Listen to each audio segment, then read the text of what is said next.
I am Derek Holloway, 70 years old, and I spent 35 years hunting the most dangerous fugitives in this country. I never told my daughter's ex-husband I was a retired United States Marshal. He threatened my family if she left him. She left anyway. When he showed up at my house, we were all waiting on the porch. Before I tell you exactly how I dismantled his entire life, let me know where you are watching from in the comments below. Hit like and subscribe if you have ever had to stand up to an arrogant bully who underestimated your worth. The heavy thud of a leather briefcase hitting the mahogany dining table shattered the quiet of the morning. I stood in the kitchen doorway holding a ceramic coffee mug, watching the destruction of my daughter's marriage unfold in real time. Gavin Kensington, my son-in-law, leaned over the table. He wore a sharp, custom-tailored navy suit that cost more than the first car I ever owned. His pale face was flushed with an ugly, arrogant rage. He shoved a thick stack of legal documents toward Morgan. "Sign the asset transfer right now, Morgan," Gavin commanded. His voice dripped with absolute authority. "You give me 70% equity in your logistics software firm, and I let you walk away with joint custody of Harper. If you fight me on this, I will tie you up in family court for the next 10 years. I will bleed you dry until you are begging to see your child on weekends." Morgan stared at the papers. Her hands trembled slightly, but she kept her chin raised. She had spent the last 4 years building her logistics company from the ground up, working 18-hour days. "You did not build my company, Gavin," Morgan stated firmly. "I will not let you steal it to cover your bad investments." Gavin slammed his fist against the wood. "Do you honestly believe you have the leverage to negotiate with me? I hold the cards here. You are just a stubborn woman who does not understand how the real business world operates. You owe me this equity." Gavin let out a short, cruel laugh. "You do not have a choice in this matter. I already filed the preliminary injunctions against your business. I froze your corporate operational accounts this morning. You cannot even make payroll on Friday without my signature." Morgan gasped, her eyes widening in sheer disbelief. "You cannot do that. Those accounts hold the salaries of 70 employees. Gavin smiled, a cold and calculating expression completely devoid of empathy. "I can do whatever I want. The bank managers listen to me, not you. I told them we are undergoing a marital asset restructuring. They locked everything down pending a court order. Your employees will simply have to miss their paychecks until you decide to be cooperative. I will crush your business reputation in a single week. Then I will go to the family court judge. I will testify that your failing business has made you an unfit, unstable mother. I will take full custody of Harper, and I will move her across the country. You will never see her again unless you sign those papers right now." Morgan collapsed into a dining chair. She buried her face in her hands. "He really froze the accounts, Dad. The bank alerted me an hour ago, but I thought it was a system error. He has the best lawyers in the city on retainer. If I do not sign, I lose my company, and I lose Harper." Gavin crossed his arms, looking down at her with absolute triumph. He believed he had trapped her in a flawless cage. He was entirely wrong. I took a slow sip of my black coffee. The dark roast burned pleasantly against the back of my throat. I am a black man who survived the toughest neighborhoods in Chicago before spending 3 decades wearing a federal badge. I have looked into the eyes of cartel enforcers, syndicate hitmen, and desperate murderers. Gavin Kensington looked like nothing more than a frightened boy wearing an expensive costume. I stepped out of the kitchen and walked into the dining room. I did not raise my voice. I did not posture aggressively. "You need to leave this house, Gavin," I said evenly. Gavin turned around. He looked me up and down, his eyes filled with unchecked disdain. He saw exactly what I wanted him to see. An old retired man living in his daughter's guest house wearing faded denim and a plain cotton shirt. "Stay out of this," Derek Gavin sneered. "This is a high-level legal matter between a husband and a wife. You live on my property. You eat food paid for by my income. You are just a retired charity case. If you interfere, I will have the police escort you off this estate before lunch." Gavin truly believed he owned this estate. He did not know that when his real estate development firm faced bankruptcy 3 years ago, the anonymous holding company that purchased the mortgage to save him from foreclosure was entirely controlled by my blind trust. I was his landlord. I simply chose not to tell him. "You have 10 seconds to walk out the front door," I replied. "If you do not, I will consider you a hostile trespasser." Gavin stepped right into my personal space, trying to use his height to intimidate me. "You are pathetic, old man. You are going to watch me take my daughter, and you are going to watch me take Morgan's company. You have exactly 24 hours to convince her to sign these papers. Tomorrow night, I am coming back with a court order and a police escort." Gavin spun around, grabbed his briefcase, and marched out the front door. The heavy oak slammed shut behind him. I placed my coffee mug on the table. I did not offer hollow words of comfort. Comfort does not win wars. Action does. Morgan, pack a bag for you and Harper, I instructed. You are going to stay at the downtown hotel until I clear this mess. Do not answer any calls from his lawyers. Morgan looked up, her eyes wide with panic. Dad, you cannot fight Gavin. He has politicians on his payroll. He will crush you. He will certainly try, I said. I pulled my old leather wallet from my pocket and handed her a solid black credit card. Use this for the hotel. It traces back to a corporate account he cannot touch. As Morgan hurried upstairs to pack, I walked into my study. I locked the door behind me. I opened the bottom drawer of my desk, bypassing the civilian paperwork, and pulled out an encrypted satellite phone I had not charged in 3 years. I plugged it in. Gavin Kensington had given me 24 hours. I thought he was putting me on a ticking clock. He did not realize I was using that time to construct his financial and legal grave. The screen illuminated. The hunt was officially on.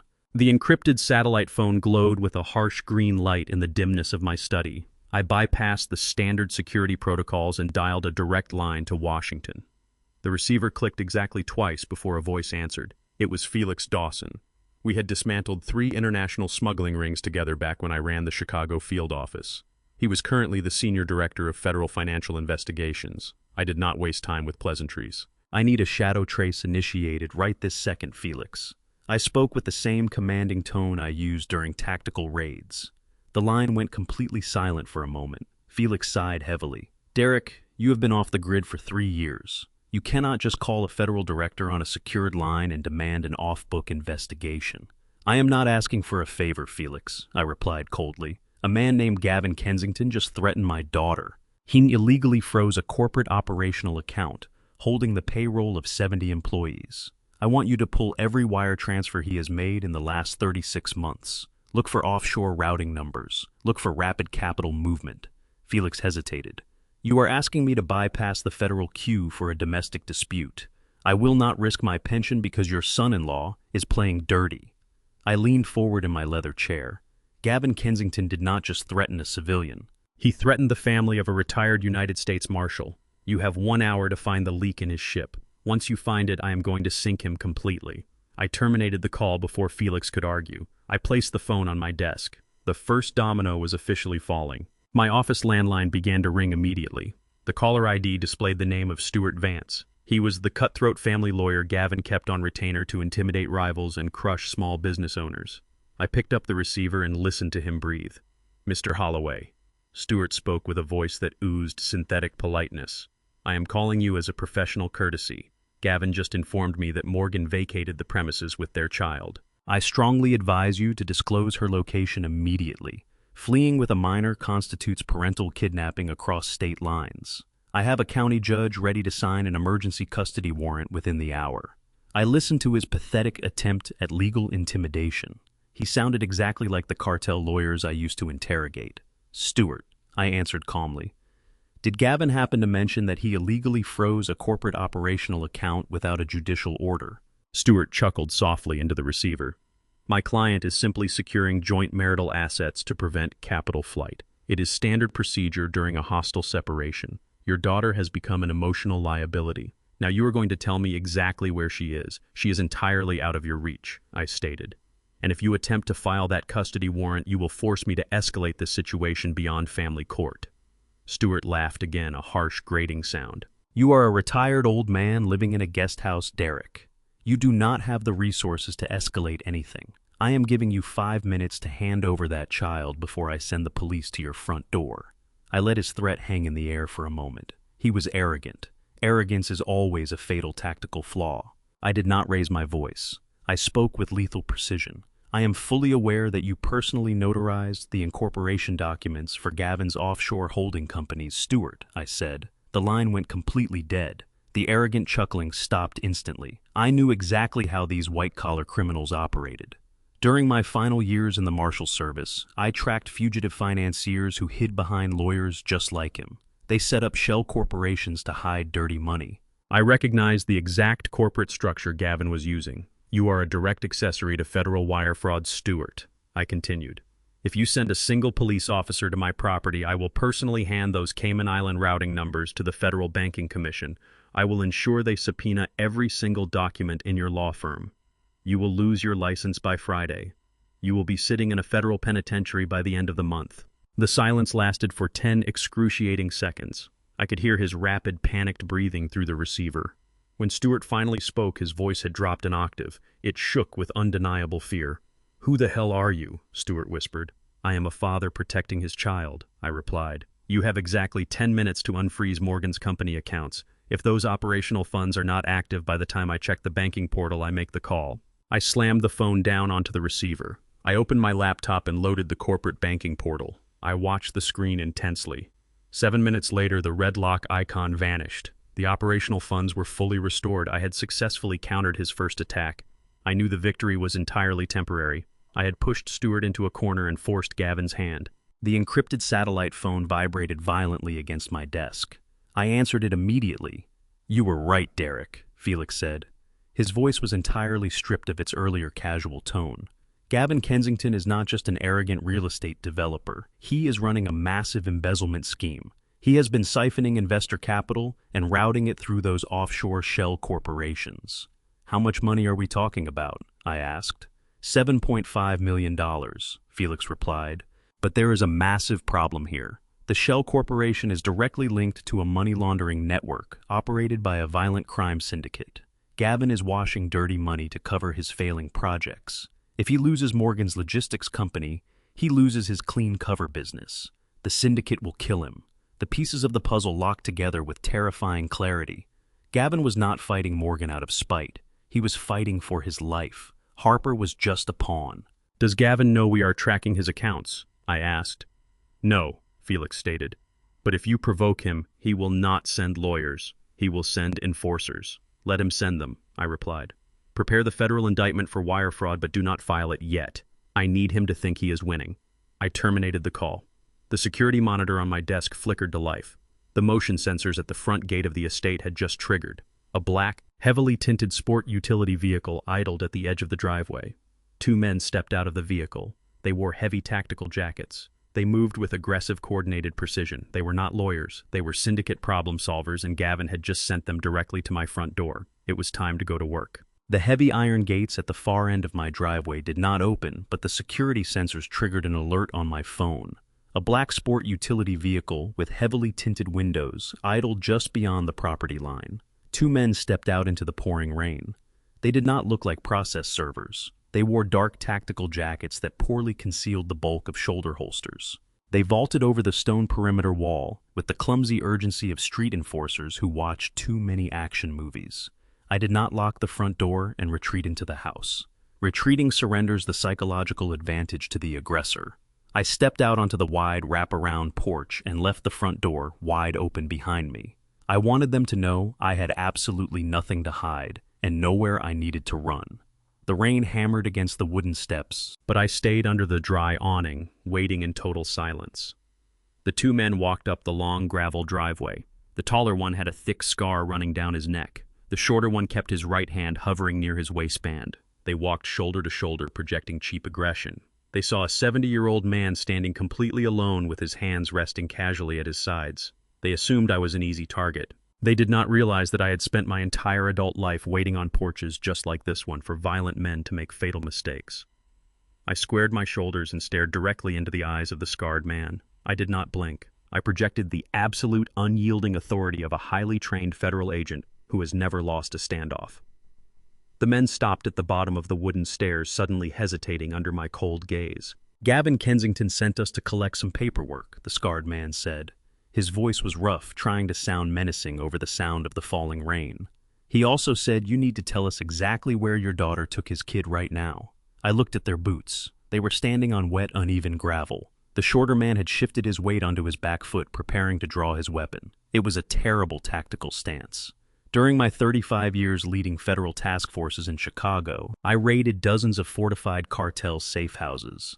I survived those brutal close-quarters engagements by reading the subtle shifts in a suspect's body language before a single shot was ever fired. These 2 fools were telegraphing their intentions so loudly it was almost insulting. "Gavin is deeply misinformed," I replied smoothly. My hands remained perfectly still at my sides.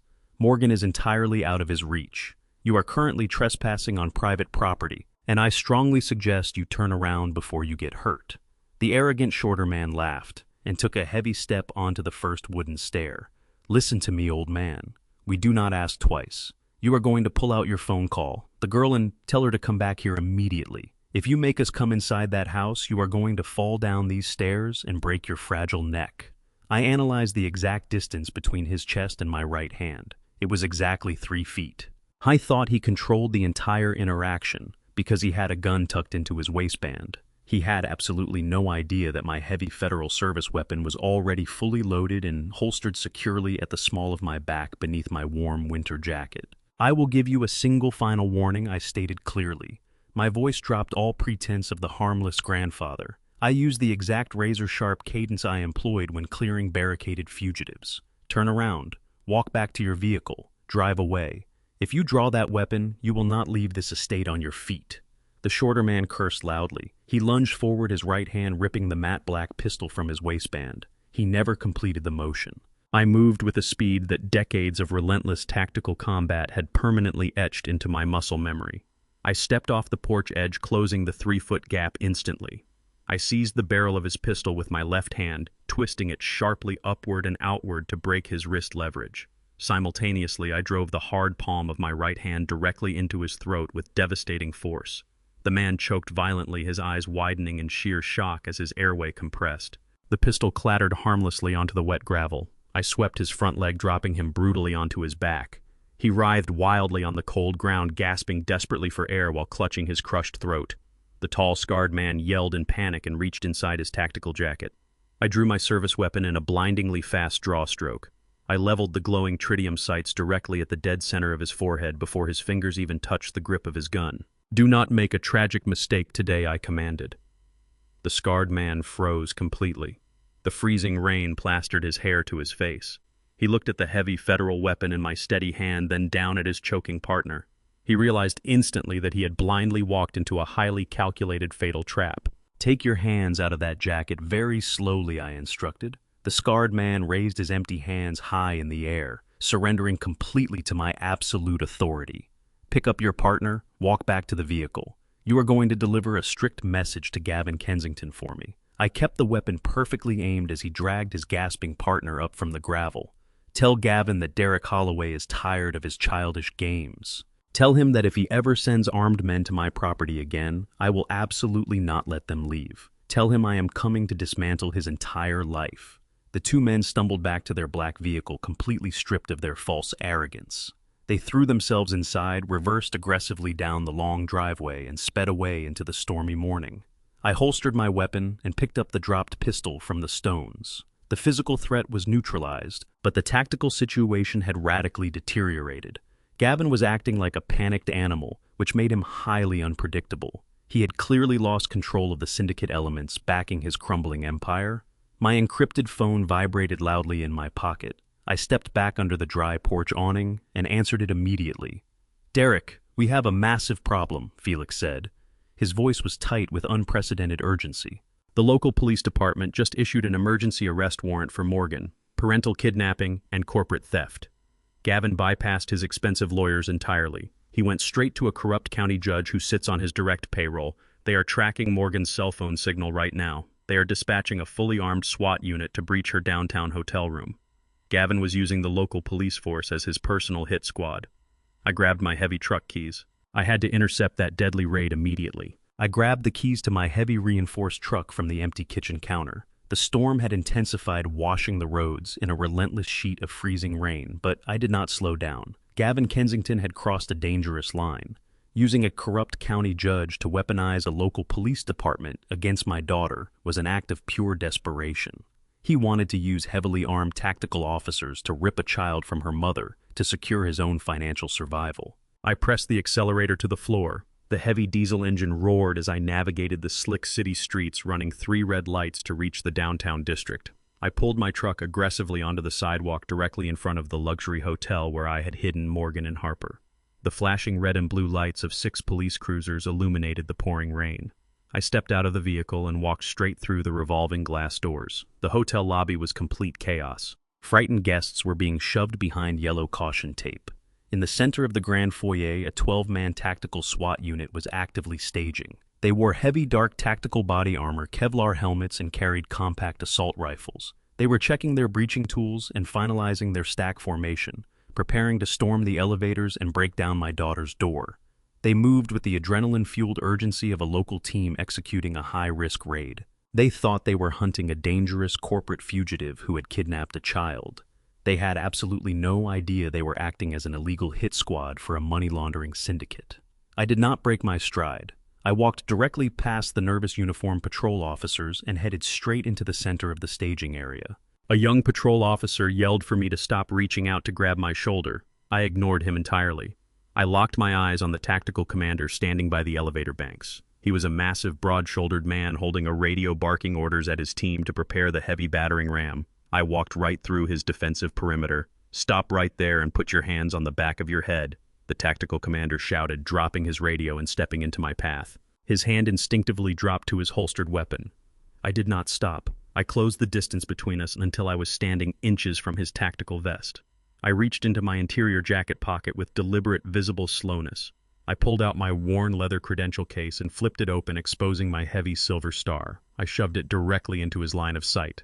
"I am retired United States Marshal Derek Holloway," I stated, projecting my voice so every officer in the lobby could hear my absolute authority.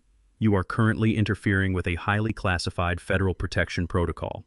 I commanded joint federal task forces in this city before you even graduated from the police academy, Captain. I know exactly how you operate, and I know exactly who signed your fraudulent warrant tonight." The captain froze.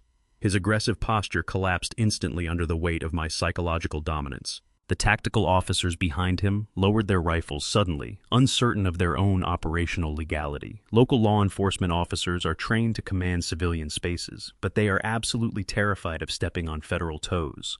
I utilized that interagency fear perfectly. "You are about to kick down the door of a highly protected federal witness."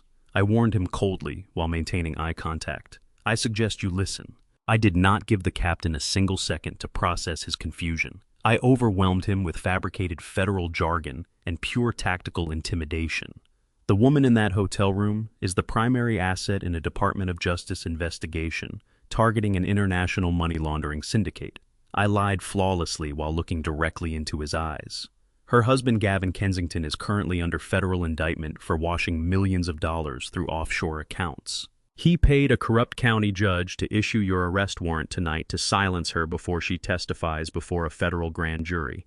The captain stared at my badge, his face draining of color. He was quickly realizing that he had been manipulated into acting as a private mercenary for a white-collar criminal. "We have a valid county warrant signed by a sitting judge," the captain stammered, trying desperately to cling to his operational authority. "Your county warrant is completely legally void under federal override protocols." I shot back, stepping even closer to completely shatter his resolve. "If your team breaches that room and traumatizes a protected federal witness or her minor child, I will personally ensure the Department of Justice indicts you for conspiracy to commit murder. I will take your badge. I will take your pension. You will be sitting in a federal holding cell by tomorrow morning, and the judge who signed your fake warrant will be sitting right next to you." The captain looked at his tactical team. They were all staring back at him, waiting for an order, wanting absolutely no part of a federal prison sentence. I gave him the only exit strategy that would save his career. "Order your men to stand down and evacuate this building immediately," I commanded with unyielding authority. "Walk away right now and save yourself." The tactical captain did not hesitate for another second. He raised his radio and ordered his entire unit to pack up their breaching gear and stand down immediately. The heavily armed tactical team filed out of the luxury hotel lobby in complete silence, their heads lowered in defeat. They climbed back into their armored transport vehicles and drove away into the freezing rain. I stood in the lobby until the flashing police lights disappeared from the dark street. I had successfully dismantled Gavin's corrupt assault without firing a single shot. I pulled out my encrypted satellite phone and called Felix Dawson. "The local raid has been completely neutralized," I informed him. "The SWAT team just evacuated the premises." Felix let out a sharp breath. "Derek, we have a new problem. Gavin just realized his police connections failed. He knows he cannot touch Morgan physically. He is pivoting to a completely hostile corporate takeover. My analysts are picking up massive activity at Morgan's logistics software headquarters. Gavin is desperate to secure assets before the syndicate deadline expires. He locked down the entire commercial building. What is his exact play?" I asked, walking quickly back outside to my heavy truck. He brought in a team of rogue technology specialists. Felix explained rapidly over the encrypted connection. He is using his executive access to physically override the security protocols in her server room. I is attempting to forcibly transfer her valuable software patents to his offshore accounts. If he gets those patents, he can sell them to the syndicate to cover his massive debt. I climbed into my truck and started the heavy diesel engine. Gavin was a cornered rat, completely abandoning legal maneuvers for raw physical theft. I put the truck in gear and sped toward the corporate headquarters. I was going to hunt him down tonight and permanently end his theft. Gavin Kensington paced the polished concrete floor of Morgan's executive suite like a cornered animal. He had ordered the private security guards to lock down the entire commercial building. Thick steel security gates covered the main lobby doors. He was entirely isolated inside the logistics software headquarters, but he was completely running out of time. The violent crime syndicate backing his failing real estate ventures had given him a strict deadline. If he did not deliver the washed capital to their offshore accounts by midnight, they would send men to kill him. Gavin stared at the glowing monitors spread across Morgan's glass desk. He had hired 3 rogue information technology specialists from the dark web. They sat furiously typing at their keyboards, running brute force decryption programs to break through the company firewalls. They were actively hijacking the administrative controls to Morgan's proprietary logistics patents. Gavin intended to digitally transfer those highly valuable software patents directly into his Cayman Islands shell corporations. Once the transfer completed, he could sell the stolen intellectual property to foreign buyers and pay off his massive cartel debt. The lead hacker wiped sweat from his forehead. He reported that they had successfully bypassed the secondary firewall. He initiated the final data extraction protocol. A progress bar appeared on the central monitor, slowly filling with a bright blue light. Gavin smiled for the first time all evening. He believed he was completely safe behind the heavy reinforced doors of the corporate building. He believed his hired hackers were operating with absolute impunity. He fundamentally misunderstood the nature of the man hunting him. White-collar criminals always rely on digital walls to protect them from physical consequences. They never expect violence to walk right through their front door. Gavin watched the data extraction progress bar hit exactly 20%. I parked my heavy truck in the dark alleyway directly behind the software headquarters. The storm continued to rage, masking the sound of my heavy boots hitting the wet pavement. I walked up to the rear service entrance. A heavy magnetic lock secured the thick steel door. During my 35 years in the United States Marshal Service, I tracked dozens of high-profile corporate embezzlers. They always retreated to their expensive offices when the federal indictments dropped, hiding behind electronic security perimeters. I learned very early in my career that every electronic lock has a physical vulnerability if you know exactly where to strike. I reached into my tactical jacket and pulled out a heavy steel pry bar. I wedged the flat edge into the narrow gap between the door and the reinforced steel frame, positioning it directly above the magnetic strike plate.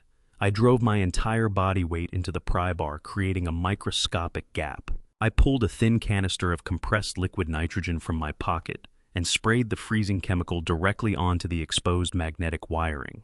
The extreme cold instantly made the cheap commercial wiring incredibly brittle. I struck the heavy steel door with the solid heel of my boot. The frozen wires snapped immediately. The green light on the card reader flashed red and the heavy door swung open. I stepped into the dark maintenance hallway and holstered my pry bar. I navigated the familiar corridors with absolute silence. I knew the layout of this building because I had helped Morgan review the architectural blueprints before she signed the commercial lease. I drew my federal service weapon and moved directly toward the central server room. I was not going to negotiate. I was going to permanently shut down the entire illegal operation right now.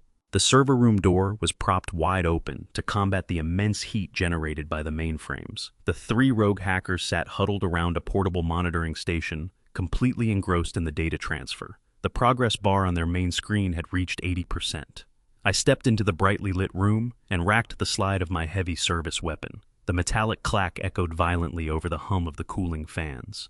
The 3 men froze instantly, ripping their hands away from their mechanical keyboards. "Step away from the terminal immediately," I commanded with lethal authority.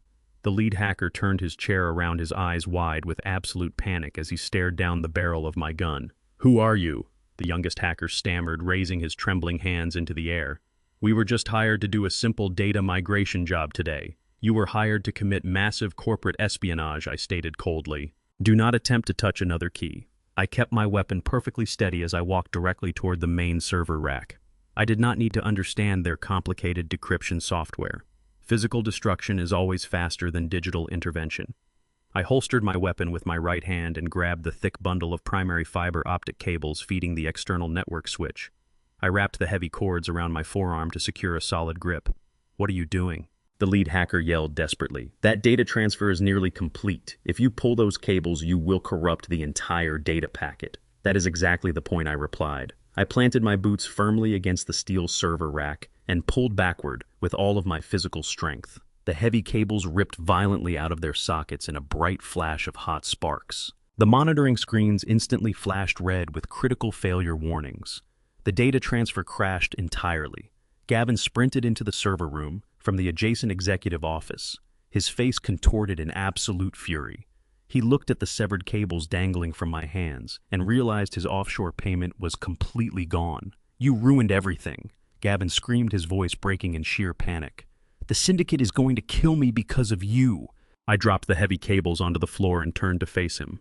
"I told you I would dismantle your entire life, Gavin," I stated calmly. "You are utterly finished. Your offshore accounts will remain empty." Gavin did not try to fight me physically. He knew he could not win a physical altercation against a trained marshal. He turned around and sprinted out of the server room. He grabbed the red emergency fire alarm lever mounted prominently on the main hallway wall and yanked it down with all his physical might. The piercing shriek of the fire alarm instantly flooded the building. Strobe lights began flashing violently in every corridor. The automated heavy steel emergency fire doors slammed shut across the hallway, locking magnetically to seal the wing.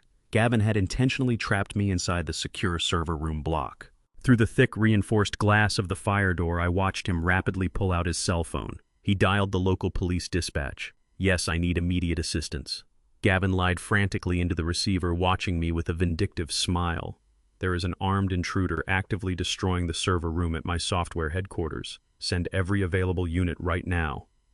Gavin turned his back and fled down the concrete emergency exit stairs. He believed he had successfully framed me for armed breaking and entering.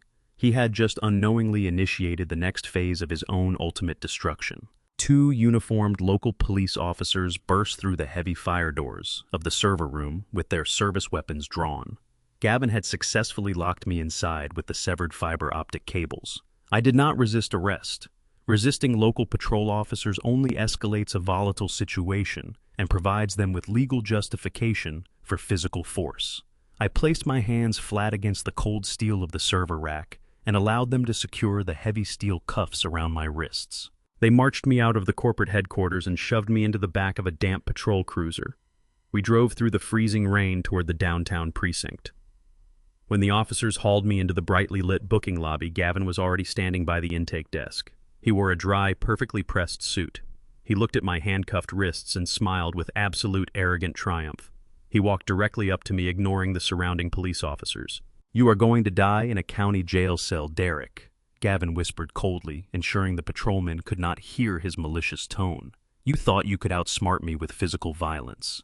You are nothing but an obsolete relic. I am going to press maximum charges for armed breaking and entering, corporate sabotage, and aggravated assault.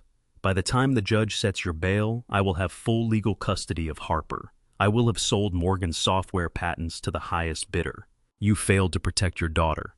I looked at the smug satisfaction radiating from his pale face. I did not offer him the satisfaction of a verbal response.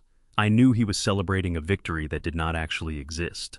I stood in absolute silence as the intake sergeant grabbed my shoulder and pushed me down the long institutional corridor. The detectives placed me in a windowless interrogation room. The walls were painted a sterile, depressing gray. A single fluorescent bulb hummed loudly overhead, casting harsh shadows across the scarred metal table. Two local detectives walked into the room carrying thick manila folders. They slammed the folders onto the table, attempting to establish immediate psychological dominance. I recognized their tactics instantly. During my long career in the Marshal service, I spent thousands of hours inside rooms exactly like this one. I broke hardened syndicate enforcers and cartel lieutenants using silence as a weapon. I sat perfectly still with my hands resting flat on the table. I did not ask for a lawyer. I did not demand a phone call. I did not speak a single word. The lead detective began aggressively listing the severe state charges against me. He described the immense prison sentence I was facing for destroying millions of dollars in corporate hardware. I maintained unbroken eye contact with him. I slowed my breathing, projecting an unnatural calm that deeply unsettled both men. Amateurs fill silence with nervous chatter to alleviate their own anxiety. Professionals use silence to drain the confidence from their opponents. The second detective paced nervously around the small room, clearly agitated by my absolute refusal to engage. He slammed his hand against the wall and shouted, demanding to know why I had a federal weapon registered to a highly classified government database. I simply blinked slowly. I let them exhaust their aggressive energy against a brick wall of discipline. They thought they were interrogating a desperate, confused old man. They did not realize they were entirely out of their depth. The interrogation room door suddenly opened, interrupting the frustrated detectives. The true authority had finally arrived at the precinct. I smiled very faintly at them. Felix Dawson stepped through the doorway wearing a tailored gray suit and a dark overcoat. He carried a leather briefcase that contained the absolute destruction of Gavin's legal strategy. The local precinct captain followed closely behind him, looking incredibly anxious and completely outranked. The two local detectives immediately stopped shouting and stepped back from the scarred metal table. Felix did not look at them. He opened his briefcase and dropped a stack of heavy official documents stamped with the seal of the federal government directly in front of the precinct captain. This suspect is a critical federal asset currently operating under direct jurisdiction of the United States Department of Justice, Felix stated with crisp, unyielding authority. The local charges of breaking and entering and corporate sabotage are completely legally void. You will remove his restraints immediately. The lead detective crossed his arms defensively. He destroyed millions of dollars in server equipment. We have a complaining victim waiting in the lobby right now demanding we process these felony charges. Felix pulled a secondary federal document from his briefcase. The complaining victim in your lobby is the target of an active federal wire fraud and international money laundering investigation, Felix replied coldly. The server room this man breached was an active crime scene holding evidence of a massive syndicate embezzlement scheme. By securing that server room, he prevented the destruction of highly sensitive federal evidence. If you attempt to hold him here for a single second longer, you are officially obstructing a major federal syndicate task force. The precinct captain swallowed hard, staring at the intimidating federal injunctions. He nodded quickly to the detectives. Unlock his cuffs and let him go right now, the captain ordered. The local detectives scrambled to comply, completely stripping away their earlier aggressive posture. I stood up. I rubbed my wrists as the heavy steel cuffs fell onto the metal table. I retrieved my service weapon and personal belongings from the evidence desk. Felix and I walked out of the interrogation wing and stepped into the main precinct lobby. Gavin was pacing near the exit doors. He expected to see me walking toward a county holding cell wearing an orange jumpsuit. Instead, he saw me striding freely through the lobby, flanked by a senior federal director. The smug satisfaction drained entirely from his pale face. He staggered backward, hitting the glass doors in sheer disbelief. I stopped right in front of him. I warned you that your legal tactics were useless against me, Gavin, I stated coldly, making sure he felt the full weight of his catastrophic failure. Your offshore transfer is permanently corrupted. Your corrupt judge cannot protect you. You are completely out of options. Gavin stared at the federal documentation in Felix's hands. He realized his money laundering scheme was utterly ruined. The criminal syndicate backing his real estate ventures had given him until midnight to deliver the stolen funds. Without Morgan's software patents, he was a dead man. Gavin shoved the glass doors open and fled into the dark, freezing rain without speaking a single word. He was panicked, acting on pure survival instinct. Legal manipulation had failed. Physical corporate theft had failed. I knew how desperate white-collar criminals operated when they were cornered by a violent syndicate. They always target the softest possible point to regain leverage. I turned to Felix. He is out of time and out of money, I warned. He is going to target Harper to force Morgan to sign the physical deeds. Gavin was hiring local street mercenaries to brutally intercept my young granddaughter's private school bus route early tomorrow morning before she could reach the safe campus. I stepped out into the freezing rain and walked directly toward my reinforced heavy truck parked down the street. Felix walked beside me, his phone pressed to his ear as he coordinated the federal response to Gavin's crumbling empire. We both knew white-collar criminals operated on a predictable psychological curve. When their legal threats evaporate entirely and their financial lifelines are permanently severed, they invariably target the softest possible point. For Gavin, that soft point was his own daughter. I climbed into the driver's seat and started the roaring diesel engine. I did not need to ask Felix where Gavin would strike next. I already knew the exact schedule route and security vulnerabilities of Harper's Private Academy school bus. When I first moved into Morgan's guest house, I mapped out every potential choke point between my daughter's estate and that elementary school. It is a fundamental habit ingrained in me from 3 decades of protecting the families of high-profile federal witnesses against cartel retaliation. You never wait for the threat to arrive at the front door. You neutralize the threat in transit. I pulled out into the slick city traffic, shifting the heavy transmission into high gear. The storm reduced visibility to less than 50 feet, making the roads treacherous and entirely empty. It was the perfect environment for a hostile vehicular extraction. I navigated aggressively through the labyrinth of dark downtown avenues and merged seamlessly onto the westbound interstate, pushing my truck well past the legal speed limit. I calculated the exact time it would take the private academy bus to reach the narrow suburban canyon roads just outside the city limits. I had less than 12 minutes to intercept them. I tightened my grip on the steering wheel, fully prepared to unleash absolute hell. The heavy freezing rain violently battered my windshield as I exited the interstate and accelerated down the winding suburban corridor.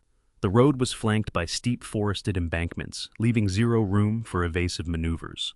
Up ahead through the gray downpour, I spotted the familiar yellow frame of Harper's school bus. It was traveling at a steady, cautious pace. Suddenly, 2 matte black sport utility vehicles emerged from a hidden cross street. They moved with aggressive, predatory synchronization. The trailing vehicle swerved sharply into the oncoming lane, pulling up perfectly parallel to the bus to block any lateral escape. The lead vehicle violently slammed on its brakes directly in front of the heavy yellow bumper, forcing the terrified bus driver to execute an emergency stop. The massive bus skidded on the wet asphalt, coming to a jarring halt just inches from the rear bumper of the lead vehicle. The trap was flawlessly executed.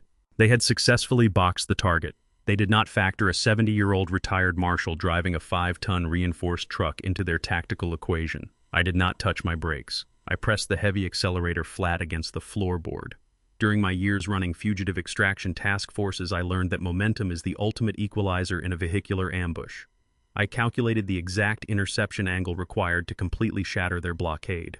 I gripped the leather steering wheel, braced my heavy boots against the floor, and slammed my massive steel grille directly into the rear passenger side of the lead vehicle at 60 miles per hour. The deafening crunch of crushing metal echoed through the canyon. The violent kinetic impact lifted the black vehicle entirely off the ground, launching it spinning off the narrow road and violently down into the muddy ditch. I violently slammed my heavy truck into park and kicked my door open before the crumpled vehicle in the ditch even stopped rolling. I drew my Federal Service weapon and stepped out into the freezing rain. The second sport utility vehicle was still idling parallel to the school bus. 3 men wearing tactical vests and black ski masks poured out of the side doors. They carried short-barreled rifles and moved with frantic, disorganized aggression. They expected to easily intimidate a civilian bus driver. They were completely unprepared to face a highly trained federal operative orchestrating a brutal counter-ambush. I did not shout a warning. I did not give them a single second to assess the radically altered tactical landscape. I raised my weapon and fired 2 rapid suppressing shots directly into the engine block of their idling vehicle. The heavy rounds shattered the radiator, sending a geyser of boiling steam hissing into the cold air. The loud gunfire terrified the mercenaries. The closest man panicked wildly, swinging his rifle in my direction. I closed the distance, instantly slipping inside the arc of his weapon. I drove the heavy steel frame of my pistol directly into his jawbone, dropping him unconscious onto the wet asphalt. The second man lunged toward me with a drawn combat knife. I pivoted smoothly on my back foot, parrying his strike, and delivered a devastating knee strike to his ribs. He collapsed, clutching his shattered torso. The third man dropped his rifle entirely. He instantly raised his hands high in the freezing air, his eyes wide with absolute terror. I kicked his discarded weapon under the school bus and shoved him violently against the side of my truck, securing the entire perimeter in under 30 seconds. I shoved the barrel of my service weapon firmly under the uninjured mercenary's chin. The freezing rain washed the sweat from his terrified face. I immediately recognized the faded insignia stamped on his heavy tactical vest. He was a local street enforcer masquerading as a high-tier private contractor.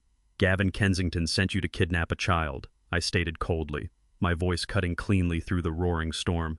"Tell me exactly where he is right now, or I will hand you over to the federal task force waiting 3 miles down this road. You will spend the rest of your pathetic life inside a Supermax facility." The mercenary swallowed hard, his entire body shaking against the metal side of my truck. "He does not have a location," the man stammered frantically. "He is running blind. The money laundering syndicate gave him a strict 48-hour deadline to deliver the stolen capital. That deadline expires tonight. The cartel told him they will execute him slowly if he fails to produce the cash. Gavin is completely panicked. I kept the weapon pressed against his jawline. If he is running blind, how did you coordinate this hostile extraction? I demanded. We are not working directly for him anymore, the mercenary choked out. Nobody is. He burned his last bridge. To get us to take this job, Gavin issued a massive open street bounty on your head. He sent your photograph to every local gang syndicate in the city. He promised $200,000 to anyone who breaches your estate tonight and puts a bullet in your chest. I lowered my weapon and stepped back. Gavin had entirely abandoned legal strategies. He had weaponized the local criminal underground against my own home. My estate was about to be besieged by desperate bounty hunters. I drove my heavy truck back to my private estate under the cover of absolute darkness. I parked the vehicle deep inside the detached garage and locked the heavy steel doors. I knew Gavin Kensington was completely desperate. He had placed a massive street bounty on my head to avoid facing the violent crime syndicate he had defrauded. I did not bother trying to sleep. I sat perfectly still in my dark living room watching the glowing monitors of my hidden security system.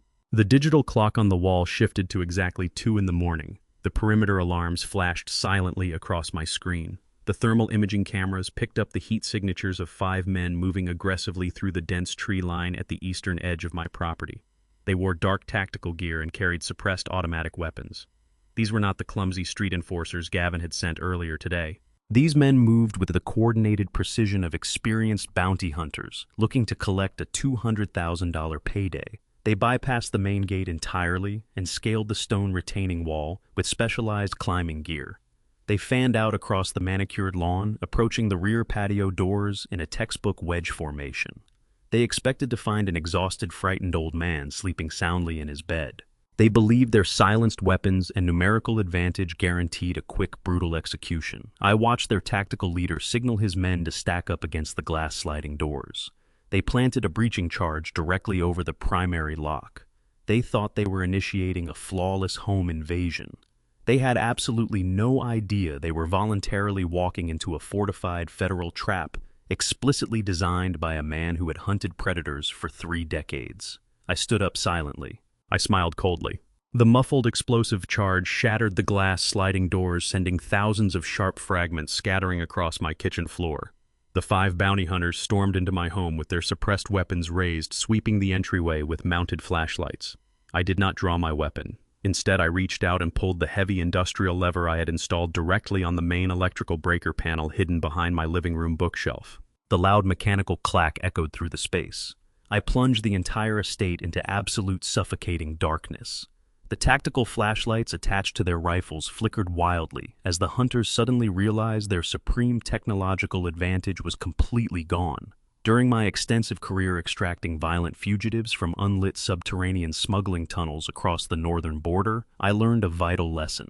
Human eyes require at least 30 minutes to properly adjust to total darkness. The men standing in my kitchen were completely blind, relying on panicked sweeps of their narrow flashlight beams to map a house they did not know. I knew every single inch of this property by heart. I knew exactly which floorboards creaked. I knew the precise distance between the hallway pillars. I navigated the hostile environment with absolute silence, sliding effortlessly through the heavy shadows like a ghost. I stepped away from the breaker panel and moved methodically toward the western corridor. The intruders began shouting frantic commands to each other, their voices trembling with sudden, undeniable terror. They bumped into the heavy oak furniture, entirely disoriented by the sudden deprivation of light. I watched the lead hunter separate from his tactical formation, stepping cautiously toward the dark dining room with his rifle raised. He was actively isolating himself from his team. He just made the first fatal error of the night. I struck him down immediately. I stepped fluidly out of the deep shadows, just as the lead hunter passed the heavy mahogany dining table. I grabbed his combat vest, pulling him violently off balance while executing a swift, brutal palm strike directly to his carotid artery. He collapsed onto the hardwood floor, instantly dropping his weapon without making a single sound. One target was completely neutralized. I dragged his heavy, unconscious body under the table and moved silently toward the kitchen. The remaining 4 men were panicking. They huddled together, sweeping their flashlight beams across the empty hallway. The second hunter backed slowly into the narrow pantry alcove, trying to secure his exposed rear flank. I was already waiting inside the alcove. I clamped my left hand firmly over his mouth to silence his inevitable scream and locked my right arm tightly around his throat in a flawless blood choke. He struggled wildly for exactly 6 seconds before his eyes rolled back and his body went completely limp. I lowered him quietly to the floor. 2 targets neutralized. The sudden disappearance of their comrades terrified the remaining 3 intruders. They abandoned all tactical discipline and began firing their suppressed weapons blindly into the dark living room, shattering my frame photographs and destroying the drywall. I used the loud mechanical clicking of their gunfire to mask my swift approach. I vaulted effortlessly over the low leather sofa, landing directly behind the 3rd and 4th hunters. I slammed their heads violently together with devastating force. They crumpled to the ground in a tangled heap of tactical gear. The final intruder spun around in sheer horror, his weapon shaking uncontrollably in his hands. He realized he was standing completely alone in the pitch-black house. I stepped directly into his narrow flashlight beam. I stared him down completely. The final bounty hunter let out a pathetic, terrified scream and dropped his assault rifle onto the ruined floorboards. He raised his hands high above his head, immediately surrendering to the man who had just dismantled his entire elite team in under 4 minutes. I stepped forward and grabbed him violently by the collar of his tactical jacket, lifting his boots entirely off the ground. I slammed him hard against the shattered drywall, knocking the remaining breath from his lungs. "You are going to tell me exactly where Gavin Kensington is hiding right now?" I demanded, my voice echoing coldly through the pitch-black house. The terrified man choked, struggling desperately to find his words. "Gavin is not in the streets." The intruder gasped rapidly. He completely abandoned his local contacts. He ran to his money-laundering syndicate for absolute protection. He is hiding inside a heavily fortified downtown penthouse owned by Mateo. Mateo is his primary cartel handler.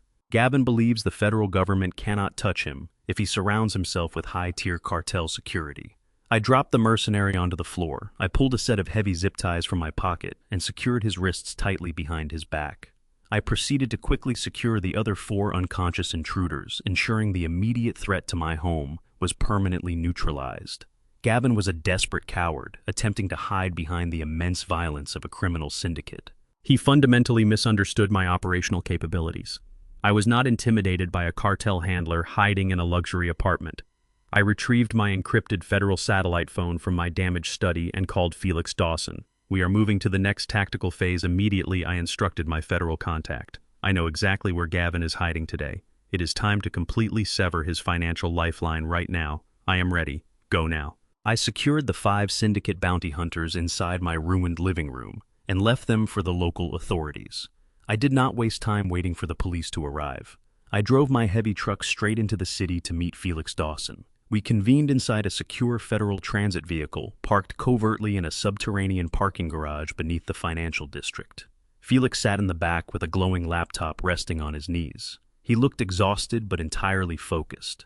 I sat across from him and checked the loaded magazine of my service weapon.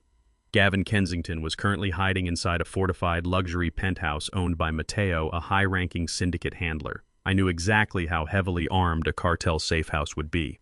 Storming that penthouse directly would result in a massive firefight and unnecessary casualties. During my long career dismantling organized crime ring, I learned that you never attack a fortified syndicate stronghold while the target still has value to the cartel. You strip the target of their value first. You make the syndicate do the dirty work for you. Gavin was only breathing because he promised to deliver washed capital to Mateo. If I destroyed that capital, Mateo would turn on him instantly.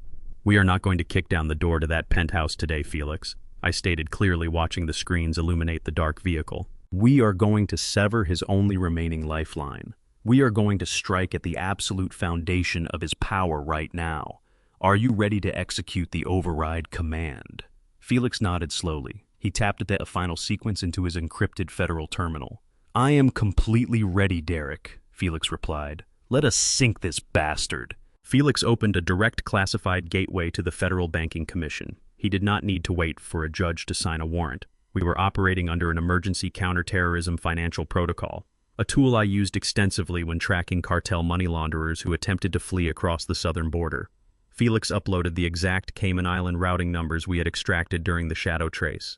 He attached the unassailable proof of Gavin's massive embezzlement scheme. I watched the progress bar on his screen fill with a solid green light. When a local lawyer freezes a bank account, it is a temporary inconvenience. When the federal government initiates a hostile asset freeze, it is an absolute death sentence. The Banking Commission algorithms instantly flagged every single domestic and international account linked to Gavin Kensington. The freeze cascaded through the global financial network in a matter of seconds. It locked his personal checking accounts, his corporate holding funds, and his hidden offshore shell companies. It aggressively seized the illicit capital he was desperately trying to transfer to the violent syndicate. The system did not just stop at Gavin. The aggressive federal algorithm immediately traced the destination accounts owned by Mateo and his cartel associates. It slammed a solid iron vault over their illegal funds. Felix hit the final execution key and closed his laptop. "It is officially done, Derek," Felix confirmed, his voice echoing in the quiet transport vehicle. Gavin has absolutely zero liquid assets. He cannot buy a plane ticket. He cannot hire a lawyer. He cannot even buy a cup of coffee. I leaned back against the steel wall of the transport vehicle. The physical threat was entirely secondary now. The real war was won on a digital battlefield. I pulled out my secure satellite phone and dialed the direct line to the safe room, where Morgan and Harper were currently hiding. Morgan answered on the very first ring. Her voice was steady, completely devoid of the panic she had shown yesterday morning. I told her the operation was successfully executed. I informed her that Gavin was officially entirely bankrupt and federally indicted. "Dad, is it really over?" Morgan asked. "Are we finally safe from him?" "You are permanently safe, Morgan," I replied with absolute certainty. White-collar criminals like Gavin build their entire identities around the illusion of wealth and control. They use money to intimidate people, to buy corrupt judges, and to hire armed mercenaries. They believe their bank accounts make them untouchable gods. During my 35 years in the Marshal service, I watched countless arrogant men realize the harsh truth too. They believe their bank accounts make them untouchable gods. During my 35 years in the Marshal service, I watched countless arrogant men realize the harsh truth too late. True power does not come from screaming threats or waving a gun in a driveway. True power is the ability to render a dangerous enemy entirely paralyzed with a single calculated keystroke. We just took away the only weapon Gavin actually knew how to use. He is completely defenseless now. Morgan let out a long, heavy sigh of profound relief. I told her to stay inside the secure hotel room until I delivered the final confirmation. I ended the call and placed the phone back into my tactical jacket. I looked at Felix. The financial freeze was completely successful. Now, we simply had to wait for the inevitable violent reaction from the men Gavin had just unknowingly defrauded. The trap was perfectly set. The bait was actively bleeding. High above the dark city streets, inside a sprawling, heavily fortified luxury penthouse, Mateo stared violently at his encrypted cellular device. The screen flashed with a relentless barrage of critical failure warnings. Every single offshore account connected to his syndicate operation had just been locked down by the Federal Banking Commission. Millions of dollars in illicit cartel capital were instantly seized. Mateo was a ruthless, highly disciplined syndicate handler who operated strictly in the shadows. He immediately recognized the distinct signature of a massive federal sting operation. He knew local police did not have the jurisdiction to freeze Cayman Island shell corporations. He slowly turned his head and glared across the expensive living room. Gavin Kensington sat on a white leather sofa, nervously sipping a glass of expensive bourbon. Gavin believed he was completely safe inside the cartel stronghold. He believed he still had time to deliver the stolen software patents. He was entirely oblivious to the catastrophic financial destruction that had just occurred. Mateo dropped his cellular device onto the glass coffee table. He drew a heavy gold-plated pistol from his shoulder holster. He walked directly over to the white leather sofa and drove the barrel of the weapon viciously into the side of Gavin's skull. Gavin dropped his bourbon glass. It shattered loudly across the pristine hardwood floor. He screamed in sudden terror, raising his trembling hands to protect his bleeding face. "You brought a federal task force directly to my front door," Mateo roared, his voice laced with pure, unadulterated venom. "You lied to me about your legal situation. You just cost my organization $10 million. Two armed cartel enforcers rushed into the room and dragged Gavin violently off the sofa. Mateo grabbed Gavin by the throat. Gavin was no longer a protected business partner. He was officially a cartel hostage. I stood by the window of the secure downtown hotel room, watching the freezing rain wash over the empty city streets. Morgan sat on the edge of the bed, holding a sleeping Harper against her chest. The heavy silence in the room was suddenly broken by the harsh vibration of Morgan's cell phone resting on the glass nightstand. The the screen illuminated with an unknown number. Morgan reached for it, her hand trembling slightly. I stepped forward and gently pushed her hand away. I picked up the device. I knew exactly who was calling. When you completely sever the financial arteries of a violent crime syndicate, the handlers do not send polite emails. They bypass legal channels entirely and reach out directly to whoever caused the disruption. I pressed the green accept button and lifted the phone to my ear. I did not speak a single word. I simply waited. In my line of work, the person who speaks first always surrenders the psychological advantage. Heavy, labored breathing echoed through the receiver, followed by the distinct metallic click of a weapon being racked. I am looking for the man who just locked down $10 million of my operational capital. The voice on the other end was dangerously calm, carrying a cold accent that radiated pure malice. This is Mateo. I currently have your pathetic son-in-law bleeding on my hardwood floor. You are going to listen to me very carefully. I maintained my absolute silence for 3 seconds, letting him feel the weight of my indifference. I looked at Morgan, nodding slowly to assure her everything was under control. You have dialed a restricted number, Mateo, I replied, my voice projecting absolute authority. You are speaking to the man who just dismantled your entire illegal financial network today. Mateo let out a sharp, humorless laugh that crackled over the digital connection. You think you are untouchable because you triggered a federal freeze. Mateo stated, his tone dripping with violent arrogance. Gavin Kensington promised me washed funds by midnight. He failed. Now he is lying at my feet with a shattered nose and a gun pressed directly to his temple.